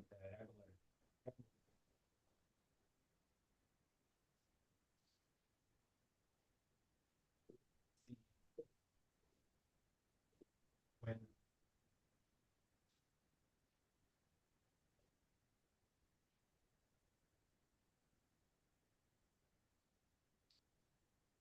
Oh, no, I was just nothing. You're good. Well, we'll take that question. I think you got to get a consistent standard across the country. Otherwise, you're going to have disjointed permitting, disjointed infrastructure. You're not going to have a commonality of systems. I mean, look at the fossil fuel industry, for example. If you want to build a gas station, there's a standard that's pretty much there across the country that everyone, and that's the same in every market globally. So unless we start to take really common sense approaches to this and say, right, electric vehicles and charging infrastructure needs a one standard, and this is what you need to do on any site, doesn't matter where it is. Everyone's got to stop playing the politics and just say, right, we're actually going to have a united front on how we're going to do this. These are the standards, these are the principles. And you use UL certification in this country. In Europe, it's CE. In Australia, we've taken a blend of both. It just becomes complicated as hell, and everyone wonders why it's so expensive to do these things. It's because of the barriers that we put in place. We don't have a unilateral system globally to do this, and until we do that, you don't get the economies of scale. So, and that comes down to the permitting level at a construction site, to building the infrastructure, to supplying the components as well too. Even the vehicle requirements are different globally as well too. So one system, one solution, agree on it and just roll it out. That's how you get the efficiencies into what you're trying to achieve. Yeah. If I can add to that, please. We had swappable batteries in California in 2010. The reason it didn't work is that every EV vendor had a different shape factor, and on top of that, they say, well, if you swap my battery, I avoid your warranty. So that's why that technology went to China, by the way. And then fortunately, our friends down under picked it up. And well, it actually came from Australia first. Better Place was an Australian company that tried to do battery swapping in the early 2010s. So, we're not giving up on the solution. But that's the whole point, because it requires standardization. Yeah. And that's another part of standardization. If we can come up with a unique standard for swappable batteries, that would be a start. And you would use that not only for heavy trucks, but for snow plower, for example, for our airports. That's 1 megawatt hour each for electric snow plower. And again, they need swappable batteries, to run continuously. And talking about standardization and permitting, I mean, we see it all the time. Like all the utilities have slightly different standards for interconnection equipment and permitting. And then for building public infrastructure. In New York, it's hyper local. So every municipality is the jurisdiction, right? So there's not a statewide standard, just in New York State alone for building a public DC fast charging station. So we could build 2 identical sites. One has a reasonable amount of time going through a building department, a few weeks for them to review drawings, some minor comments, and you go right, plow straight forward. Other towns where it's months and months of back and forth on a set of drawings and a lot of what we call EV 101 of explaining to the jurisdiction, this is how the equipment works. This is places we put it before. Here's how people use it. I mean, really basic stuff. It makes it really difficult to build out at scale. But actually, I think we need to go on a little late. So, any more comments? Oh, you want to go? Oh, yeah, sorry, go ahead. I was just going to add, just to bring it back to your question about how do we deal with, future proofing may not meet the requirements of a given county or a given state or whatever it is that's laid out there. I think it goes back to one of the things that was said on the very first panel here in the room that, EV is not something that's new.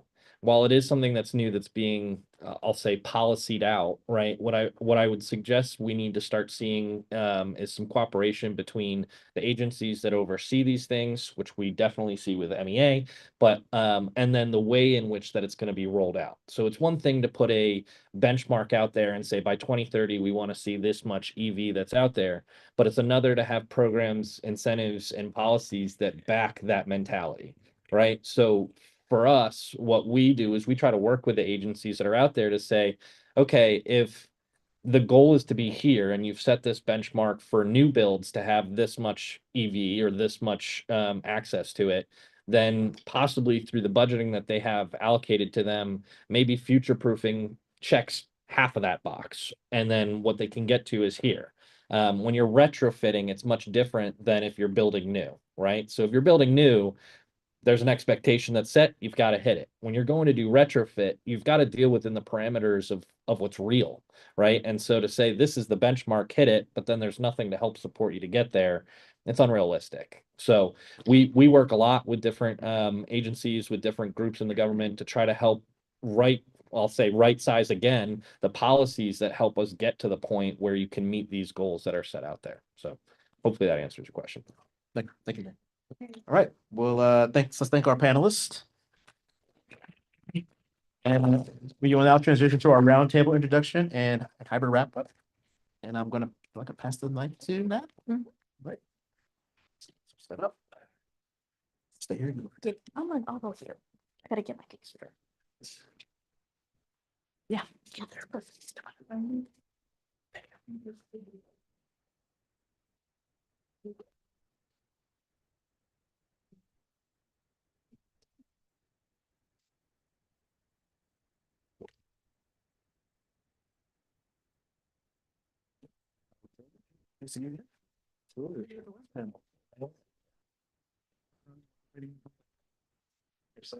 How things at oh yeah, how did we make?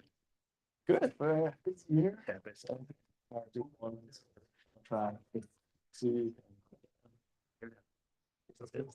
Yeah, we'll talk about it after the panel, but it's good to see what you think.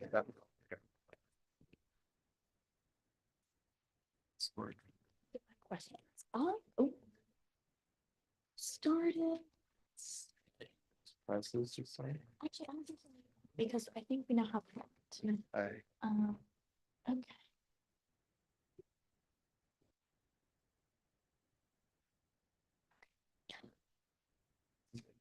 Okay, hi everyone. Thank you so much for being here today and sticking through all the panels. This is our little lunch roundtable session.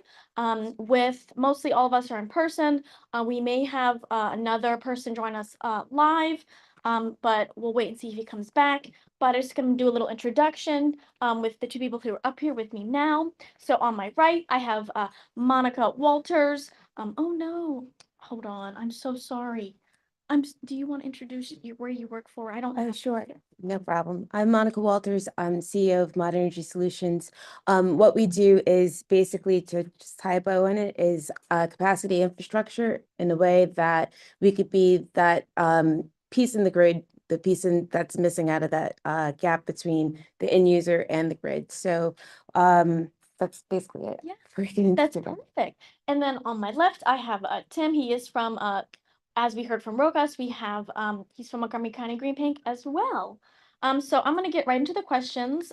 So we're gonna go to Monica first. How do you deploy mobile energy solutions to charging deserts, which is very good. I like that we're talking about that, without creating new logistical bottlenecks for a fleet? Okay, so first and foremost, we have to kind of realize that charging deserts, the mistake that people mostly make with that is thinking that it's a logistical location problem. And it's not necessarily that, it's more of a logistics and capacity constraint problem. So when we look at it with that perspective, and looking at just dropping chargers into a constrained area, which we kind of talked about a little bit earlier today, there seems to be a need between the end user and the actual capacity problem. You need a translator in there. And that was one of the things that came up. Lex asked about it, Rogan brought it up when he asked about questions, is how do we get between where the energy is needed and who actually needs that energy? So our approach, we like to take a stance as an energy translator in that way. And when we do that, we are not designing around the fleet, we're designing for the fleet. So we take a look at what the logistics are when the fleets need their operational capacity, when they have the trucks, the buses, the school buses, the cars, they have them all in place, they have the money in place. And then what happens is that the grid's not there to catch up. So when we do that, we adapt around the infrastructure that's needed there. And we realize that not every fleet situation is always the same. It would be wrong to come in and just apply a one strategy fits all strategy to this. So when we do that, we do three things. First, we map out the actual energy demand. We don't go into theoretical demand because, again, when you're talking about cars as versus medium to heavy duty trucks to Class 8 trucks, the school buses, the needs are different. The routes are different, the capacity is different, whether they need to be on the road quickly or they have the time to go to a depot and charge overnight. So when we look at that, we realize that times change, shift changes, and the operational activity changes. Second, we deploy what I spoke about before, the flexible capacity instead of fixed capacity. And that way, that could be mobile generation, temporary power, or even hybrid setups where now we can use these units as arbitrage and redeploy them and move them around as necessary for the end user. And then third, we orchestrate the system in real time. So we're not dealing with just, charts. I would laugh because Alan hit it right in the head. We're not looking at what happened 10 years ago or what could be. I love what Lex said about, it's not new information. It's not a new industry. Why are we treating it like that? So we look at what those unique use cases are and we remove the friction from the entire system. And we allow these organizations to be up and running real time and to do what they need to do and get out on the road. The result of that is that we just don't bring power. We're not just a temporary use, just to pop it in. We remove that friction, and that's the difference between operating and infrastructure and enabling operations. So at the end of the day, our fleets don't need more chargers. They don't need to just plug and play. Our role here is to actually translate that uncertainty into action and get these people out on the roads. Well, and then I'll go to Tim. It also really depends on the type of situation they're in. Right. And specifically tying back to school buses, a lot of school districts are in a many different situation. Like they the thing that I found the most is that transportation directors are eager to do that type of project, but the PTO or the board isn't. So there's a lot of different levels of approval that they need to even make the project possible. Right. And so it's meeting them where they are because they're normally going to be in different stages. A lot of the school districts in Maryland, the ones that are really going for these types of projects, getting electric school buses, getting the chargers, are kind of the bigger players. Right. And they are a little bit ahead, which means they have a lot of insight into what challenges that they have faced. Some of them are now at the point where the electric school buses they got in the beginning years ago, now they need new ones because the technology's improved and been updated.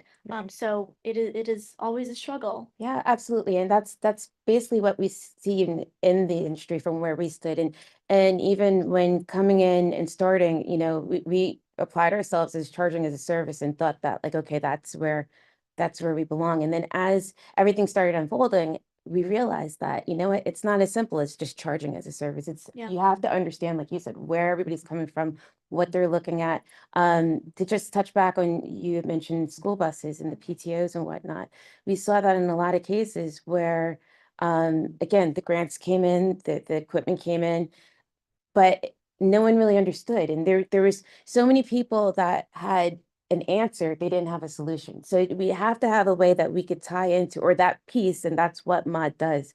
We're that kind of in between control layer where we could tie in and we can talk to the PTO and the schools and school boards and explain to them why this makes sense and what you need to do. And at the same time, kind of hold their hand a little bit to talk to the utility side and Yeah. say, okay, well, you know what, you can't get out there in 2 to 3 years. And you're saying that quietly. So we know that that really means like, 3.5 to 4 years at this point. So what can we do to bridge this all together and not work against the utility or against the power associations, but work with them to make it seamless, to make it where, again, the utility's happy, the grid is sustained and supplemented in a way where everybody wins. And I think that in a way of looking at it at that vantage point of, 30,000 feet up is like, how do we get everybody to win in this? Yeah. Actually helps the whole industry. And when everybody understands what they're working with, we can go forward and we move faster. So in that way, we're doing our part in a small but big way to be able to integrate it more and make it more user friendly so that everybody understands what they have, what's available, and what they're playing with. Exactly.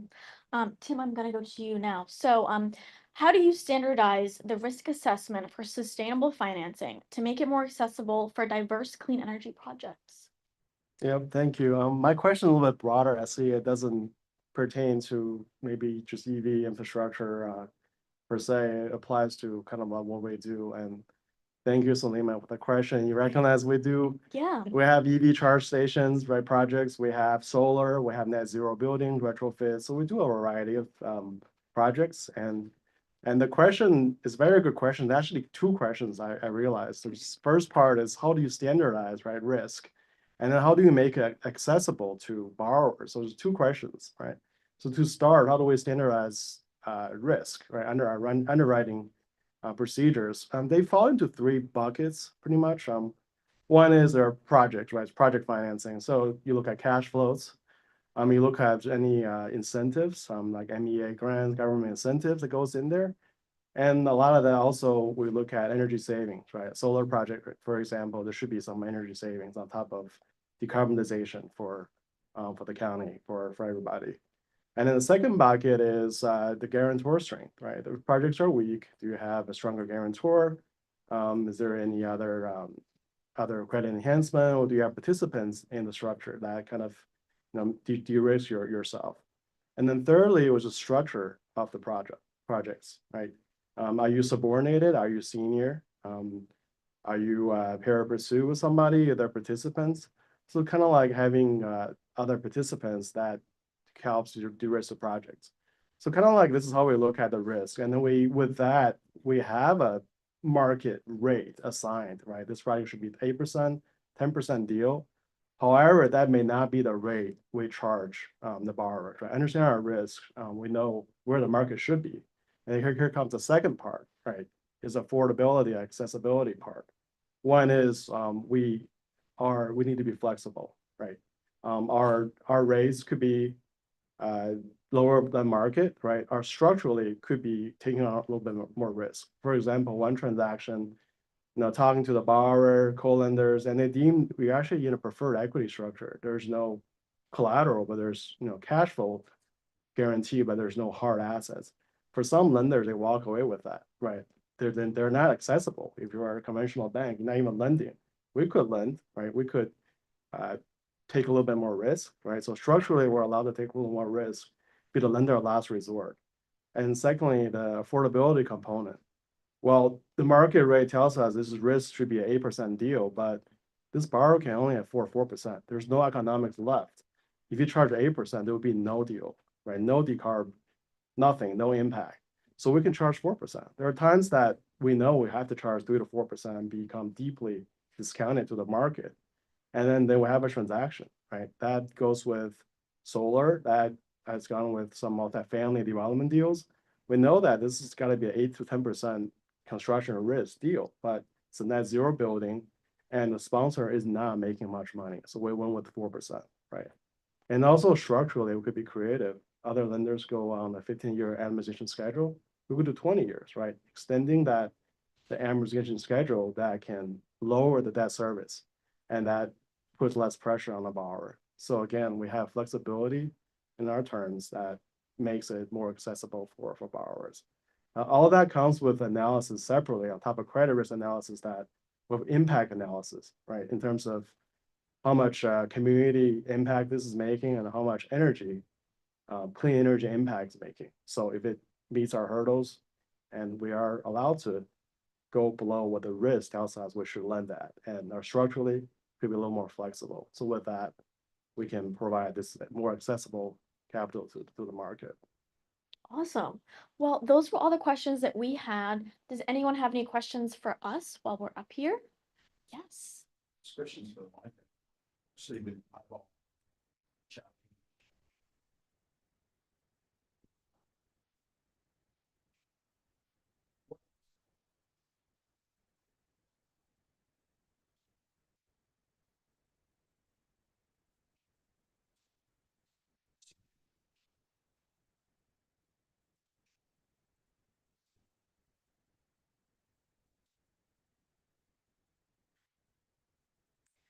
The easy answer is yes, we are much lower than the Great B, but the reason behind that is because there's not the same power demands. So for specifically what we do and how we work with our units, whether they're battery storage units or propane, biodiesel, what have you, if we're fuel agnostic in that and we're not tied to the grid, we're able to kind of get away from that whole demand charge. Which again is nice to have. In a lot of ways, we're looking into being able to, like I said, our goal is to support the grid in a way where we can either use that, what we're retaining from that, and for the end user to be able to give back to the grid, supplement the grid in that way. So there's a couple of different scenarios that might work out. Essentially, yes, it is lower because you're working off of a different fuel source. But there's a lot of ways to play with that to be able to work with the utilities on that, whether or not you're banking that and giving back to the grid or not. So like I said before, that your case is a totally different one because it's Class A trucking and batteries. But there's ways to work around it with it, but substantially, yes, absolutely lower. Awesome. Okay. Oh, yes. I want to bring this question to you. I know there are various panels and other funding streams to support green infrastructure. I'm curious to kind of hear what you're seeing over now the last few months as the traditional November infrastructure and Antoine talked to us there's kind of dried out because of the change administration. How are you seeing group banks like yours diversify where they fund the funding, where they fund the support, and how do you see that changing diversification playing out over the next year, 2 years, 5 years? Can you talk a little about that, how you're strategizing to ensure that you continue funding group banks? Yeah, so that's a very good question. They are maybe using someone else's example, Connecticut Green Bank, they have, they issue bonds, and they also have crowdfunding. Very interesting, I have two streams of funding, right? And also, we have capital providers, the banks that we bank with, they are able to provide a line of credit at a very reasonable rate. Something we're exploring, that if we're a little bit below our annual capacity, want to do a little more, so we can tap into the line of credit with the commercial bank we're working with. And other green banks like the Maryland Clean Energy Center that receive a large funding from the Maryland government. So, so the green banking world overall, right? You have Connecticut Green Bank that's tapping into the capital markets, right? Us, we're working with our bank, and then Maryland Clean Energy Center is getting more support from the Maryland government. So I think as a whole, collectively, the green banking world is stronger than ever. We are deploying, we are providing the support, right? In this current environment with lack of federal support, they are kind of utilizing the capital markets, and also local level governments are stepping up to make it happen. Yeah, and I mean, I feel like you have to couple it with the green banks, the loans, MEA, other state agencies in Maryland, whatever state. And then also whatever utilities, sometimes utilities, not anymore too much, but they used to have, really good incentives as well.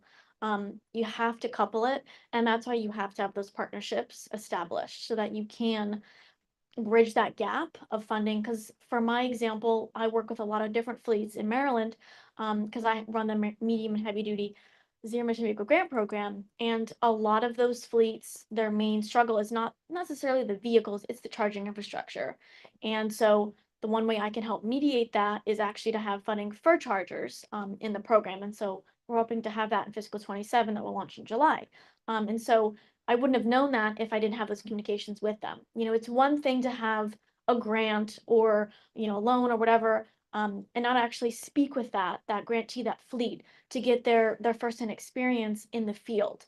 And so it's having that connection that I strive to do in all the work that I try and do, because you need to hear them out. You need to hear what's going well, what's not. And that's why the schools I bring up a lot, is because that's a really interesting audience to work with, because a lot of the times in Maryland, school districts only have bus contractors that run and operate their buses. And if they're not looking to electrify, that means the school district most likely is not going to help support that avenue even as well. So many different partners you have to kind of learn and work like Monica, like Tim, like me, to, like I said, bridging that gap of funding, because it's so expensive for electric school buses, for fleets. And I'm really glad, I don't remember who it was, someone brought up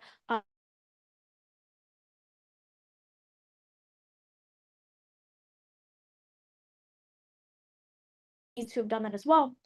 And it's such a good use case. But we learn that from doing these programs, talking with each other, and just fostering those partnerships. It's very, very important. I'm very passionate about it. So thank you. Actually, I have a quick question. I have a quick question for both of you. Sorry, like flipping the tables on you. In saying that, I know that in New Jersey, separate animal, but we have a situation where a lot of that funding is coming through, and it's for chargers, it's for infrastructure, but it's not for mobile charging. Mobile charging seems to be like a different I agree. situation. And that's why, again, what you said, like really like sat with me, because it's not new technology, and in a lot of ways, it's not different technology from standard in the ground Yeah. infrastructure. So from where you guys sit, and I'm sure, there's things that you can share and there's things that you can't, but from where you sit, how do you see the incorporation of mobile charging into what we do, and into funding for that? Because in a lot of ways, that is exactly the solution that these people need, whether it's in schools, whether it's, depots or ports or whatnot that are on leased land and can't put infrastructure in. That's true. We're working with a situation now with New Jersey Transit that they have access link buses. They're on leased land, so they can't just put, chargers in the ground. So they need a mobile solution. However, the funding that they have doesn't cover for that, because it's considered different or new. So how do we all as an infrastructure in order integrate all of the solutions, all of the answers, and be able to make it work in a way that doesn't really recognize, all of the solutions. That's always kind of been like, where I sit, like, okay, how do we get around that in working with, making your life easier, obviously, and being able to get the funding for the end user. Yeah, I can touch on that. So at MEA, we have two programs for chargers. We have a grant program and a rebate program. The rebate program has been around 10 years. Residential, commercial, very popular, very oversubscribed. It's usually level 2 for residential and then level 3 and 2 for commercial. But the program that really is, I would say, changing things up would be the community EVC grant program we have. I don't manage that program directly, but that program provides funding for pretty much multifamily units. That's a really major thing. Fleets, and I know Nick, you know about that program as well. We worked with him. So that program is where having this information, having these communications is helpful to know that maybe we do need to have mobile charging in that. Because I have had stakeholders come to me and say, Natalie, I know you do a lot of programs at MEA for chargers. Do you have mobile charging solutions available? There's an event in September, then they were like, can you provide these mobile chargers for us? And I said, at this time, we don't have that capacity to do that, not necessarily even through a program, but just in general. So I think it's starting the conversation, knowing that it is a need, and I've been hearing it in the industry as well, and how we can incorporate it. Because right now, there's not super high, like, that's not being incorporated in Right. programs quite yet. I think people just don't really realize what's available to them. Yeah. And it's a matter of us, and I always say thank you to you guys for doing events like this, but it's a matter of, having events where we can educate, where we can, we have people here that do community work, where they are educating the communities and whatnot about what's available to them. And I think as that becomes more abundant in what we do, then, battery swapping wouldn't be such a, wow, we could do that idea, or, Yeah. mobile charging and integration would be like, okay, we could do that. Or, honestly, before I even got into this industry, I had no idea what a green bank was Yeah. until we started working with you guys. I'm like, well, wait a minute, how come we don't know about this, So I think, as a quick aside, to say thank you to you guys for putting this together. I think that the more that we have these constructive conversations and just are able to showcase what is available out there, what is happening in the landscape, and how we can be part of it, I think these are great. Thank you. We can just say that we are at the end of our hybrid session. Thank you to everyone. Thank you to the remote speakers, to our attendees. Now we are going to our segment in person only. We can continue this wonderful discussion and exchange again around our lunch all together in person. I say we will be next year with the same session, with order and the same leaders, to continue and see where is the progress going on in US and also outside our region. Don't forget to follow us, Event One and ICWS on LinkedIn, on YouTube. We are coming back next year, but before that, we are coming back with brand new series in New York in September on sustainable energy catalyst leaders discussion. Join us, you will have the dates and you can be there. Thank you, everyone.